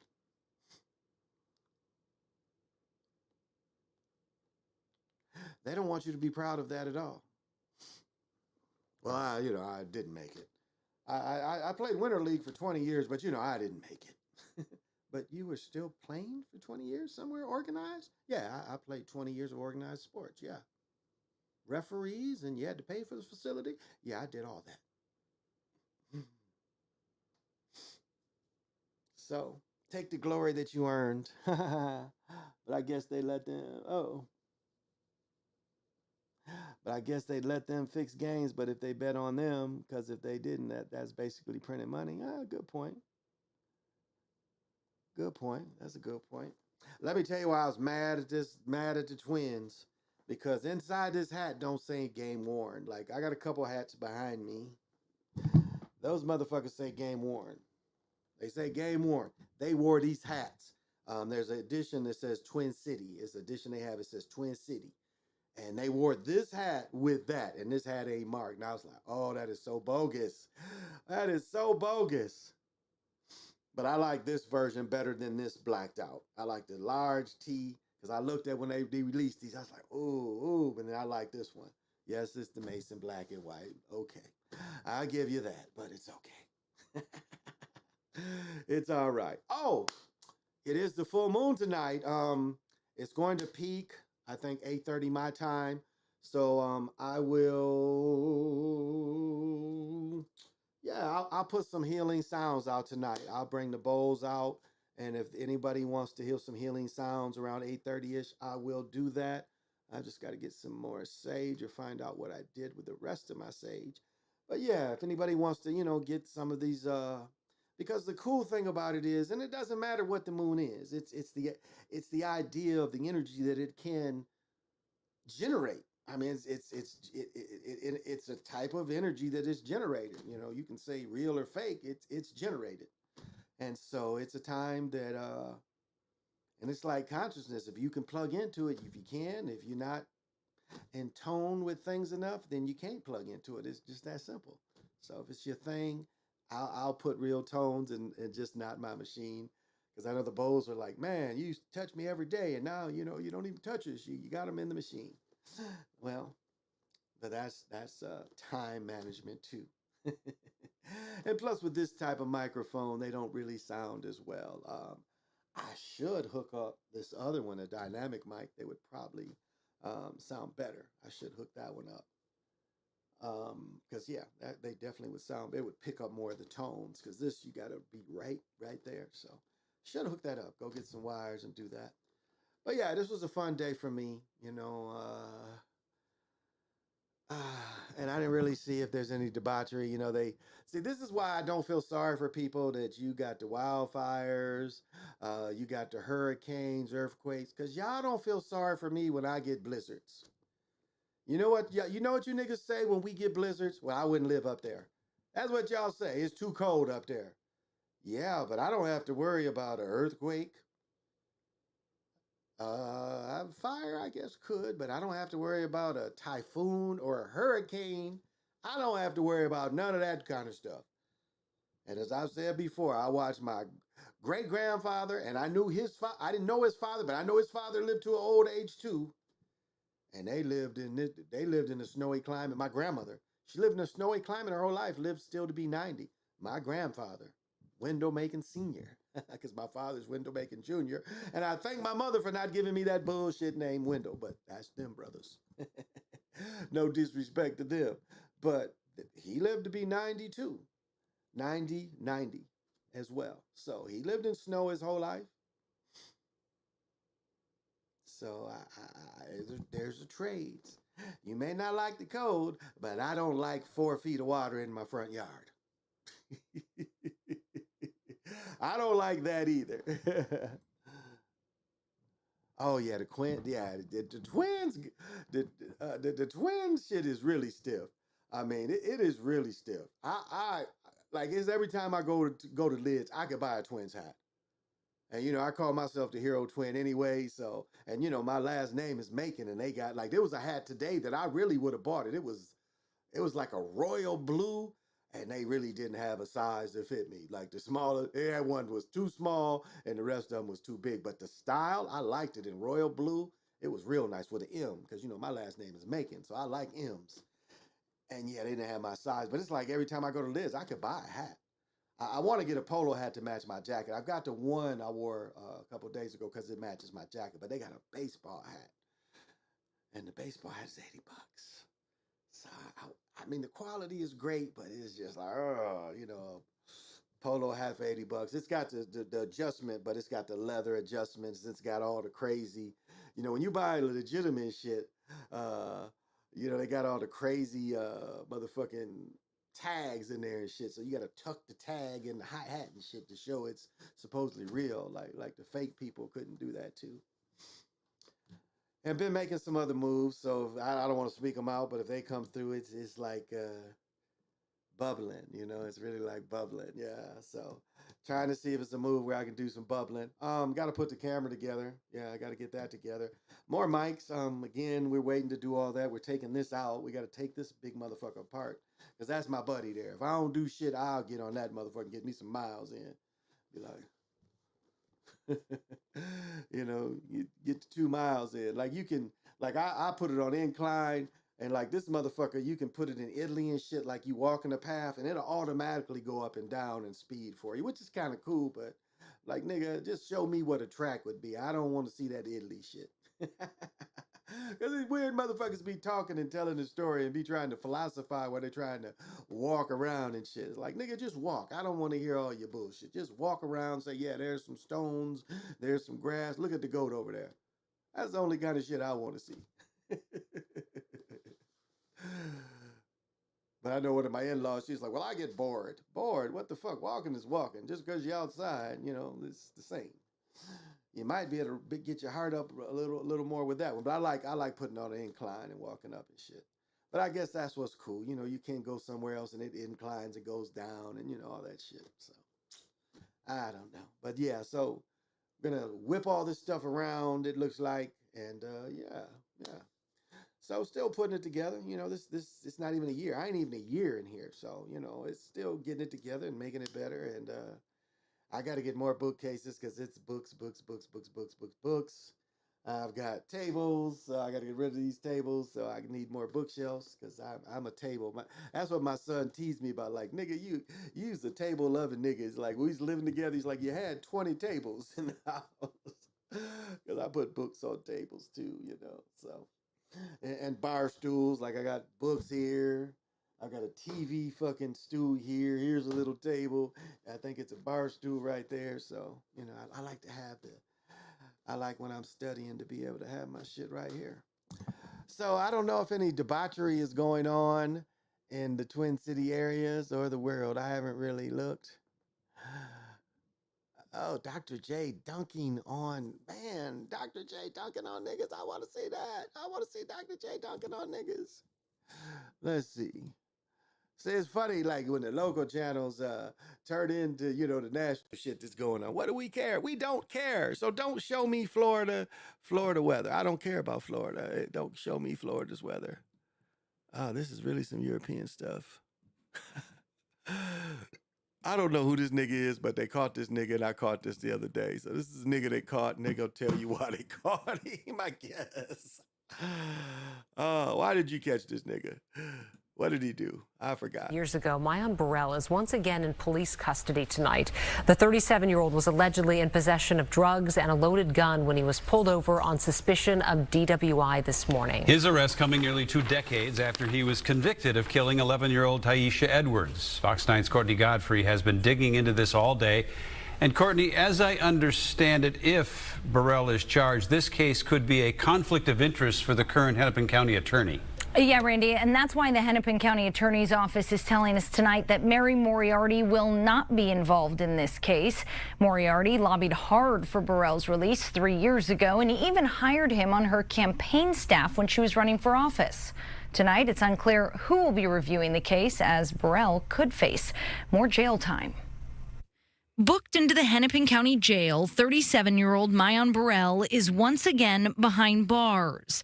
Nearly 3 years after Governor Tim Walz and the Minnesota Board of Pardons voted to release him from a life sentence. Robbinsdale police say they stopped Burrell's SUV just before 11 a.m. on Lake Drive Tuesday for erratic driving. Drugs and a loaded handgun were discovered in the vehicle. A search warrant detailing how the officer observed smoke pour out of the window when he made contact with the driver, and that the driver attempted to walk away and then fought with officers when asked to submit to a field sobriety test. Burrell was twice convicted for the murder of 11-year-old Taisha Edwards, who was killed by a stray bullet in her Minneapolis home. He has always declared his innocence in the case, and since his release has become an advocate for those he believes have been wrongly convicted. As a human being, how can somebody feel okay with watching somebody spend the rest of their natural life in prison for a crime that they didn't commit? Hennepin County Attorney Mary Moriarty, who lobbied for Burrell's 2020 release and hired him as a campaign staffer, told Fox 9 she will not have any involvement in this latest case, as she has permanently recused herself from any issues involving him. Now, Burrell was booked today on illegal weapon possession charges. Outside of this, he's been fighting to have his murder conviction overturned so that he can drop that felon label, a case that's being reviewed by the Attorney General's Conviction Review Unit. A spokesperson with the AG's office telling us that today's arrest will have no impact on that process. This is petty. This is petty. They wanted him. They wanted him. That's petty. That's petty. Now, why did he, I mean, drugs, what drugs? You think he was smoking crack? You can't, well, I can't say you can't. It's not that easy to smoke crack and drive.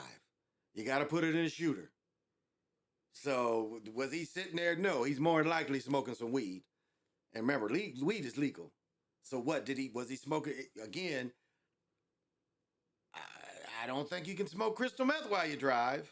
Man, you've got to flame that nasty shit up. You've got to flame it up. So I doubt he was smoking crystal meth. So drugs he could have had weed.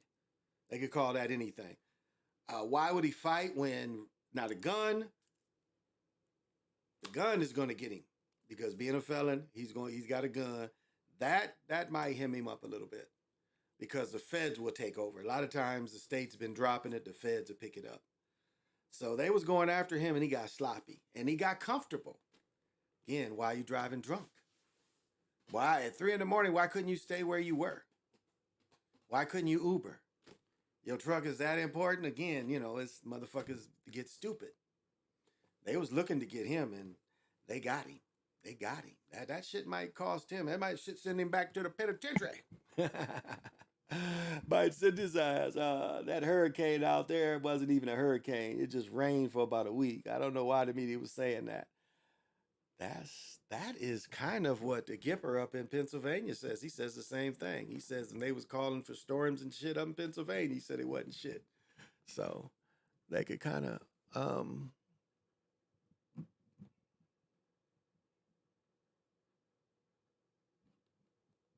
now this is something that they're going to fight with because this is them bucking back. Let me see.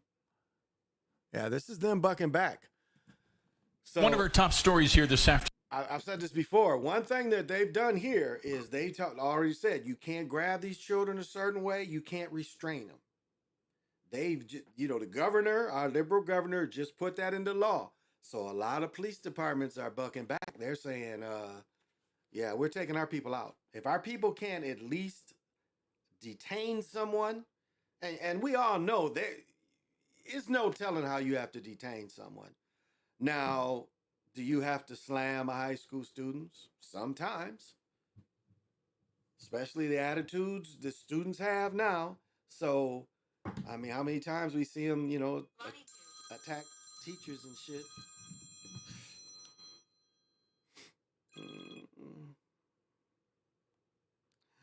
Have to send that to her.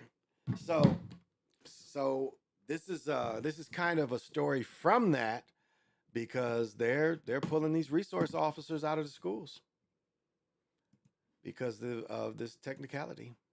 Number of Minnesota law enforcement agencies pulling their student resource officers from schools is now starting to grow. There's a new state law that restricts when officers can use restraint in schools, and it's leaving some police chiefs and sheriffs concerned. Fox 9's Karen Scullin joins us live from Rockford High School now. The Hennepin County Sheriff has just pulled the one SRO working from inside that school. Karen? Right. The new law specifies when SROs can use restraint. For police chiefs and sheriffs in the area, they say really it's just too risky to leave them in the schools.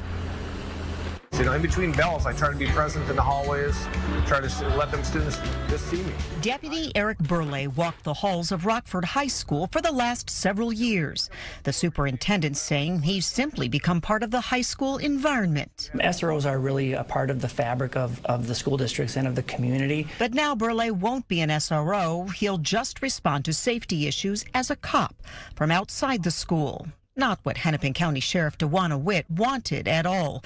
But she says the new law leaves her concerned for the safety of the kids and her deputy, with it limiting when SROs can use restraint. It's more so limits us as to when we can intervene by saying. Damn, this gets to sly. What are we doing? What are we doing? What are we doing? What are we doing?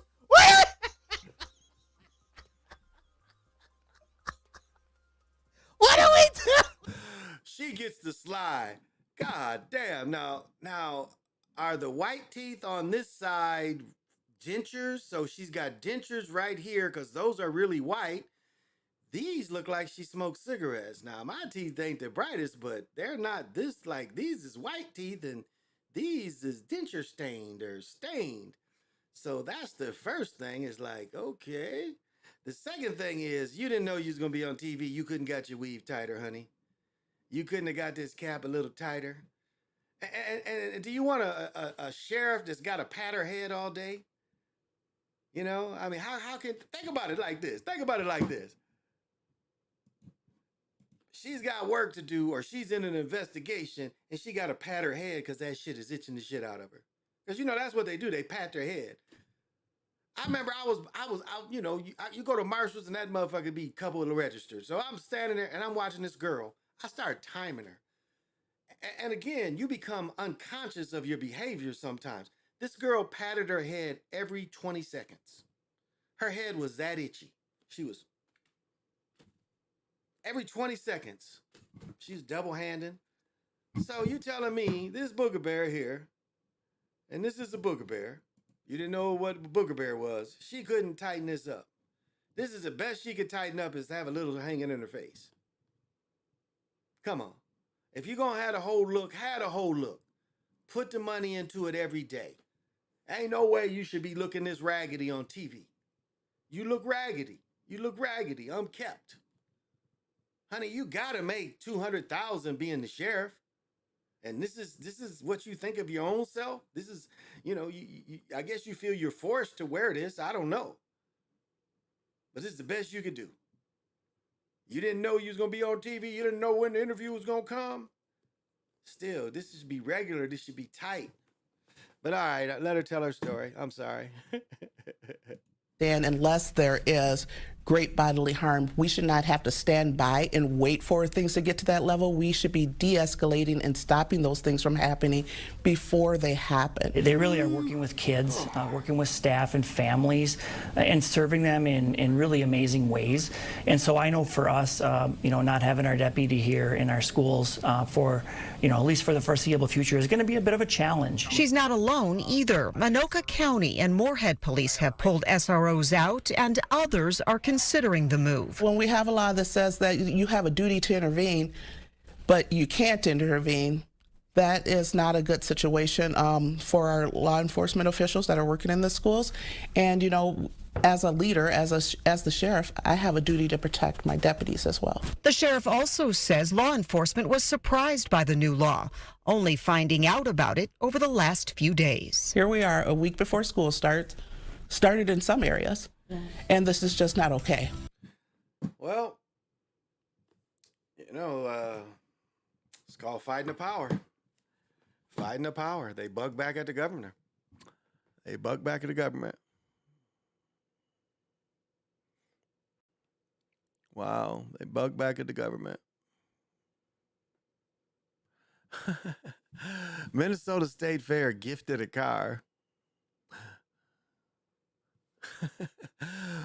Police chief speaks out against new rules for school resource. Wow.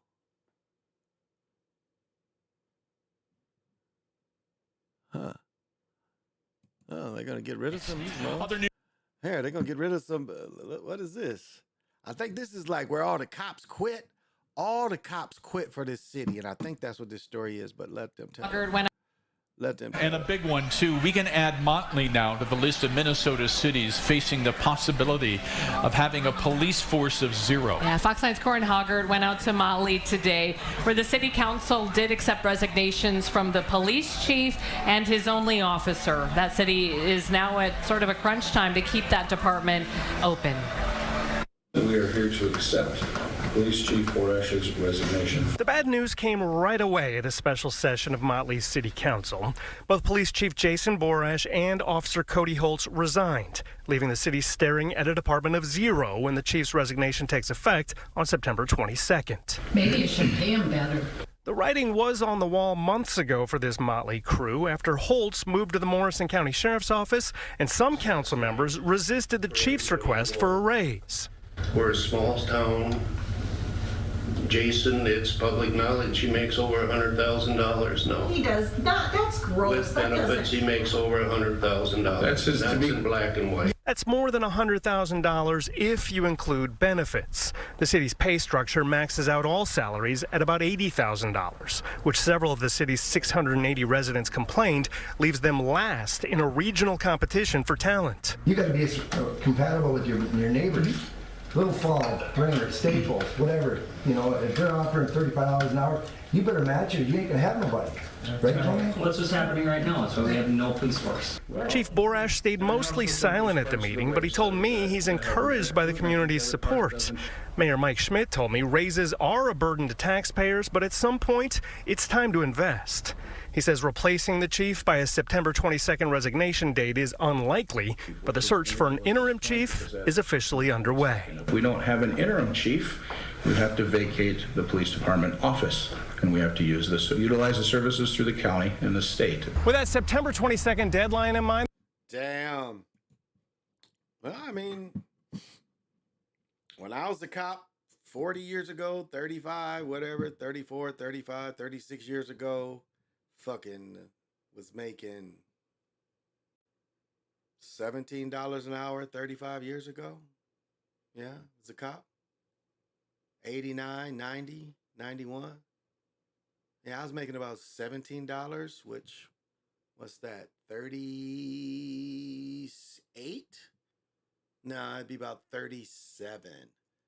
Yeah, something like 37. And now they're saying that these dudes is making, that the chief, with his, again, they ain't say the actual benefits, you really can't, that's the whole package. But some places around here, you getting 50 an hour to be a cop. I think the Minneapolis thing was, 75, 80 to start. So, by your 10th year, shit, you making, again, if you want that kind of career, but yeah.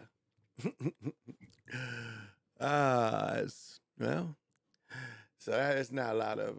One of our top stories here this afternoon is the debauchery going on, which is good. Good for no debauchery. Because usually the full moon brings out the opposite. You know what they say, the woodwork creaks, then out comes the freaks.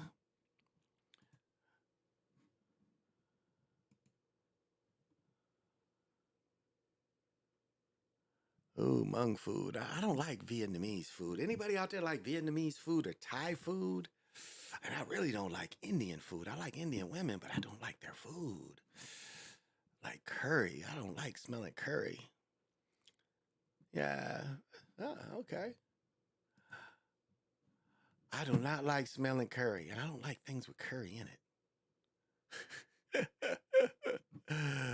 See, motherfuckers ain't up here. When I gotta shovel snow, well, where I live, they shovel it, but association fees shovel it, but if they don't shovel it as soon as I want to go, I gotta shovel it. So nobody's out here saying, well, I've got snow up to my knees. Nobody was saying, well, Big Pontiac, I threw my back out. I hurt my back. I shoveled so much snow last year. I ended up hurting my back. And that shit, I couldn't literally lift myself up. For about a week, I couldn't lift myself up at all. That's some fucked up shit. It's like I could walk and everything, but I couldn't lift myself up to get up. Had to have help. And that was from fucking shoveling snow. But so I'm not worried about them. I'm not worried about them because wintertime, all you got to say about my place is it's cold. Yeah, Indian food is nasty. I'm sorry. I don't like Vietnamese food either. Or some Thai, but some of that shit looks gross. I have she ain't a friend, but I, kind of know her. She's in England, and she said the shit over there is nasty. She said she can't wait to come back because she can't eat all the fish and chips and shit. Oh, even these motherfuckers.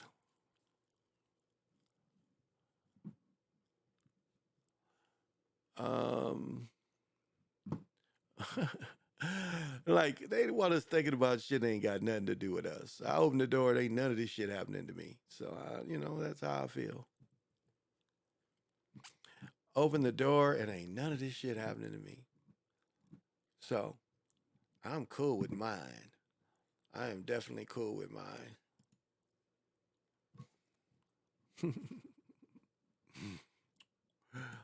Well, I might have to, I'm going on 2 hours. Yeah, I might have to cut this short. I'm going 2 hours. Good. That's about good. Because I'm coming on later. 2 hours is probably more than enough. I'm an hour and 45 minutes. Yeah, it's probably enough. Even ain't even sees. Yeah, England ain't even. Yeah, that's what she said. She said she said the food is horrible. She said all the food is not good. And that's the part of traveling. You got to get used to the food too. Dudes playing ball places too. You think YT folks out here can't even can't cook? Yeah, you really eating some European bland ass food. Man. It was like the first time I had European cornbread and they made it out of real bread. I was like, what the fuck is this shit? Like, what is this shit? And then they would put them damn radishes in it. Like, I can't stand radishes. Looking at this shit like it's got crust in it. I'm like, what the fuck is this? And they're like, that's cornbread. I'm like, that's bread, but what? And it's not, what is the other kind of cornbread? It's not that kind. I don't really even like the water cornbread. I don't like water cornbread either. But I was like Jiffy Meal. But I mean, even real cornbread tastes better than the white bread cornbread. Like, who even thinks about that? Like, I told this story many times. My oldest daughter, her family made some shit called Polish spaghetti. And these niggas would not drain their meat. They would make the sauce, make the meat, and they would put the grease and meat and everything in the noodles. And I'm looking at this shit and I ain't eat that shit. I'm like, this is some heart attack food. And they called it Polish spaghetti. So you got to be pretty stupid to want the fat that most people drain the grease out of their meat. These niggas was adding it to the meal. Like, yeah, I guess you've got to be pretty stupid to want extra fat in your meal. Yeah, that's...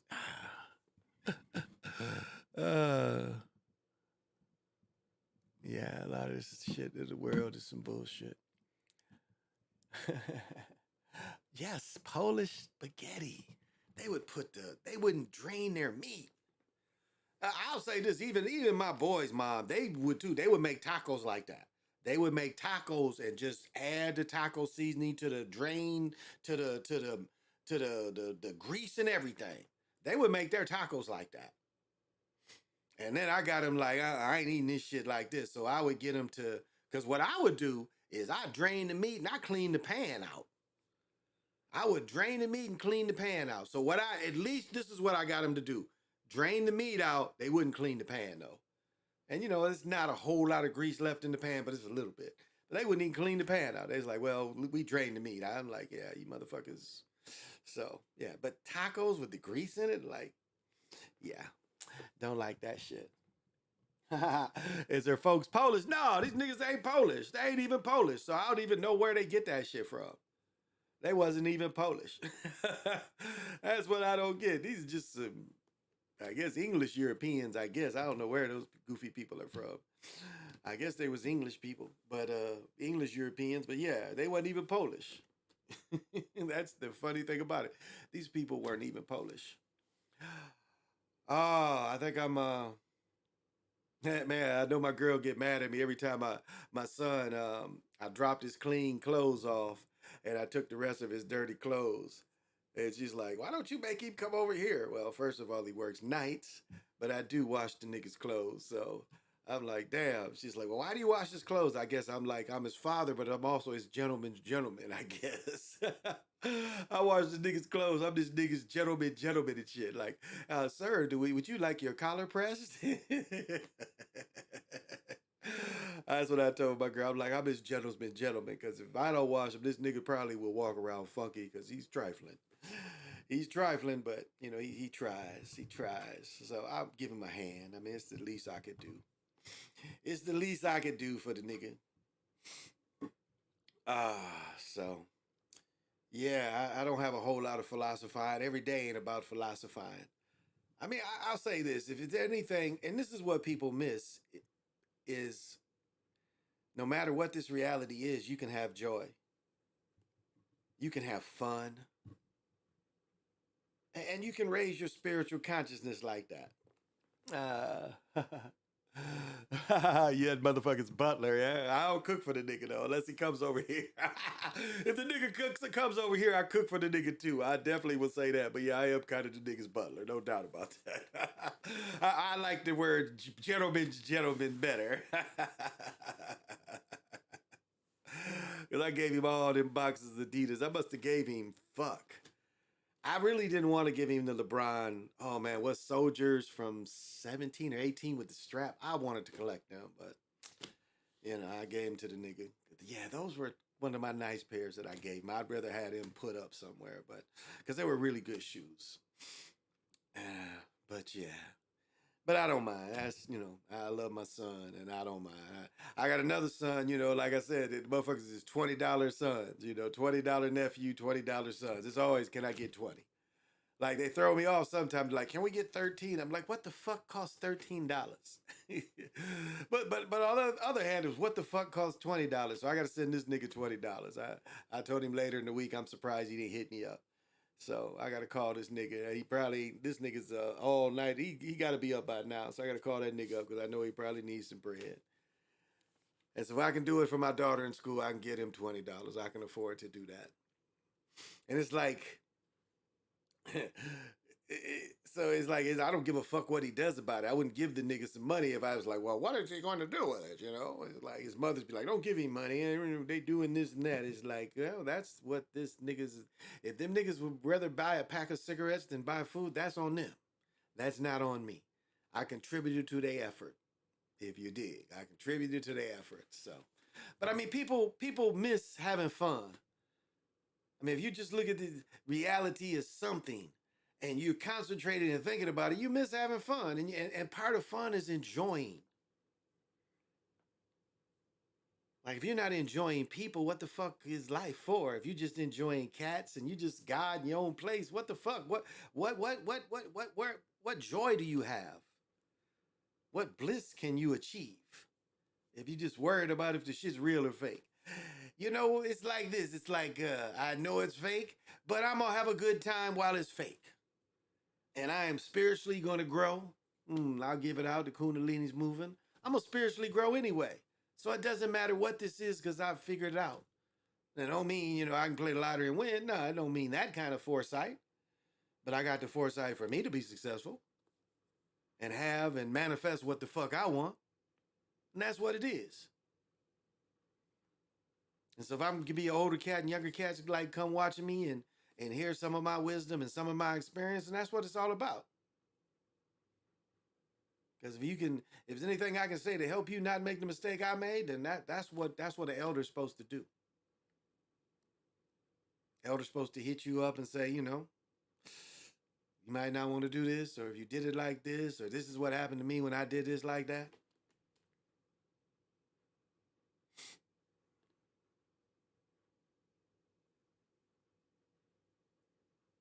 So I take a little bit of that responsibility.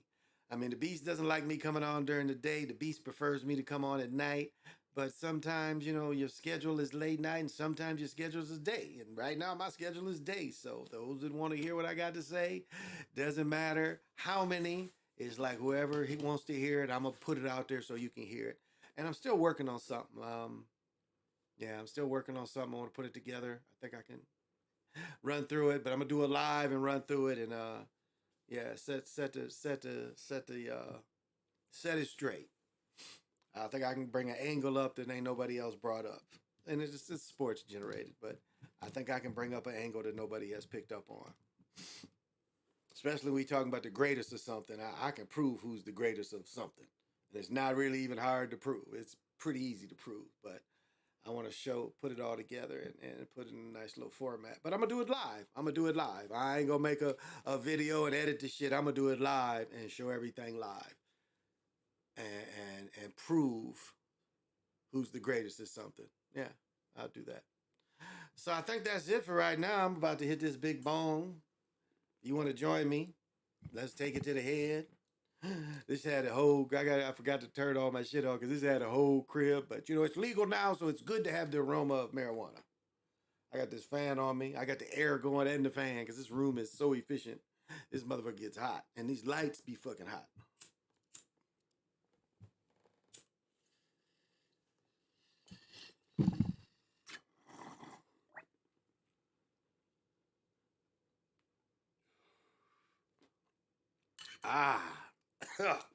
Whew. To the head. Well.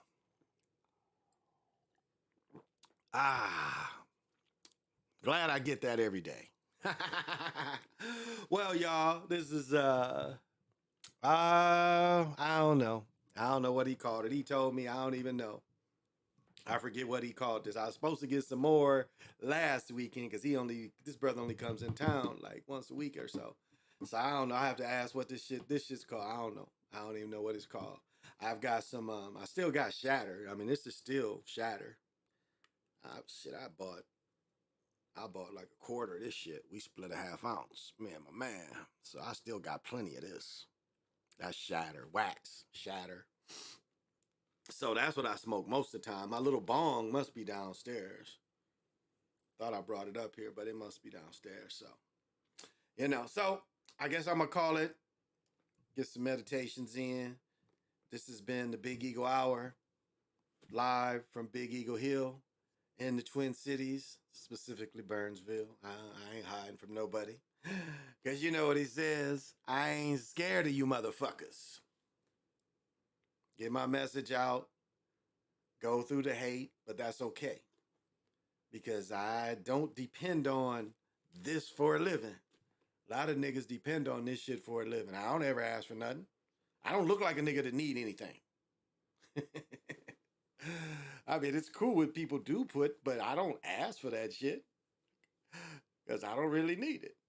I don't really need it like that. I mean, look at me. I don't need it. I buy my own shit. I bought this equipment because this is what I want to do. I bought the camera and all that just because this is what I want to do. So I don't have to depend on anybody to philosophize. I ain't knocking people that do, but I mean, I think you should come into this game already established. Like I was looking at the dude. Check this out. I'll go for a few more minutes. I was looking at the dude and he's talking about he's a blogger and all he does is walk around with his family. All he does is walk around with his family and he blogs. He moved from Atlanta to somewhere in Mexico. And his thing was he wanted to be on this street in Mexico so he could blog with his family. How can you make a living doing that? I tried to look the nigga up. I couldn't find who the nigga was and what he was on. But it's like, really, there was a family up here, and this gets turned, and people are gonna pay for this, and they gonna pay in a way they're not expecting. But like the people that put their children on this. Now, it's like my son is sitting in every now. Well, a year ago he was sitting in every now and then, but and this is a grown nigga. But I mean, people that put their young children on this. Like families, and they do some cool shit. Like the people in their basement, they built like boxes where they was building tunnels, and that's very creative. That's shit we used to do. You know, get a bunch of boxes, put them together in the basement, and have tunnels and shit. We used to do that. That's cool. But I watched this one family was talking about they was being stalked. People was breaking in their house. Evil doll. And I'm looking like, fuck. Why would you want to traumatize children thinking that there's people out to get your family and your children? And then some of these people, the way they pimp out their children on here every day. Well, going to see my daughter get her driver's thing, and this is the challenge. I mean, and it's like when my daughter used to like watching little girls, and all the little girl would do is open presents. When my daughter was 3 or 4, she would be amazed by somebody else opening presents. And then it turned into where they would get them little eggs. They'd open up the little eggs to see if they got whatever the fuck was inside of them. But the shit, like I didn't get that. Why would you be infatuated with somebody else opening up gifts when you got a closet full of fucking toys? And I used to tell her, I'll wrap all that shit back up and you can unwrap it again like it's new. It'll be new again to you. She's like, no, it won't. But it takes all kind. And these people don't know, exposing your children to this. I don't know. We'll see as time tell. We'll see if they have to pay for the piper. Because this is a beast system. Even this is even allowing me to do it. This is the beast system. No doubt about it. And the beast, he raises you or lowers you as the beast seems fit. Because I put out, like right now, I got 2 videos out. I got a video out that actually shows the powwow. And I got a video out where half of the time I'm walking through the crowd at the Mall of America. Now make sense of more people not being interested in the real powwow, but they're telling you that more people are interested in a short version of the powwow at the Mall of America. Now you tell me that's realistic. It's not. The other shit is way more exciting. Way higher vibration. I mean, both of them are higher vibration, but I'm just saying from an aesthetic position, it's not realistic that more people would like the Mall of America version. That's just not realistic. So it shows me this shit is so artificial. It's so artificial, the way they raise and lower people. It's artificial.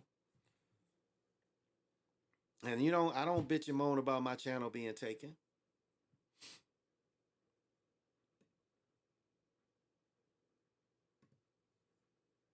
I didn't get on here crying. I said, well, we'll put another one together.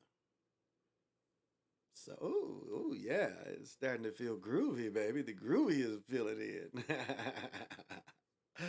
I might have to do that one more again. One more again. Where's the party at? One more again. Where is he at? Let me see if I can find this nigga. Where is he at? Is this?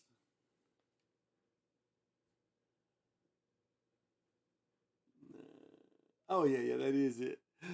And this is what I'm gonna end it with. I'm trying to told you just with Herbie, man. I was trying to told you. I was trying to told you. I'm trying to told you. I'm trying to told you. I'm trying to told you just. I'm trying to told you. I'm trying to told you just. I am trying to told you. So remember that when you think of me that I was trying to told you. I'm trying to told you just. I am trying to told you. So this is Big Eagle Hour, and I'm trying to told you. And I'm trying to told you. I'm trying to told you. I'm trying to told you. I'm trying to told you. I'm trying to told you too.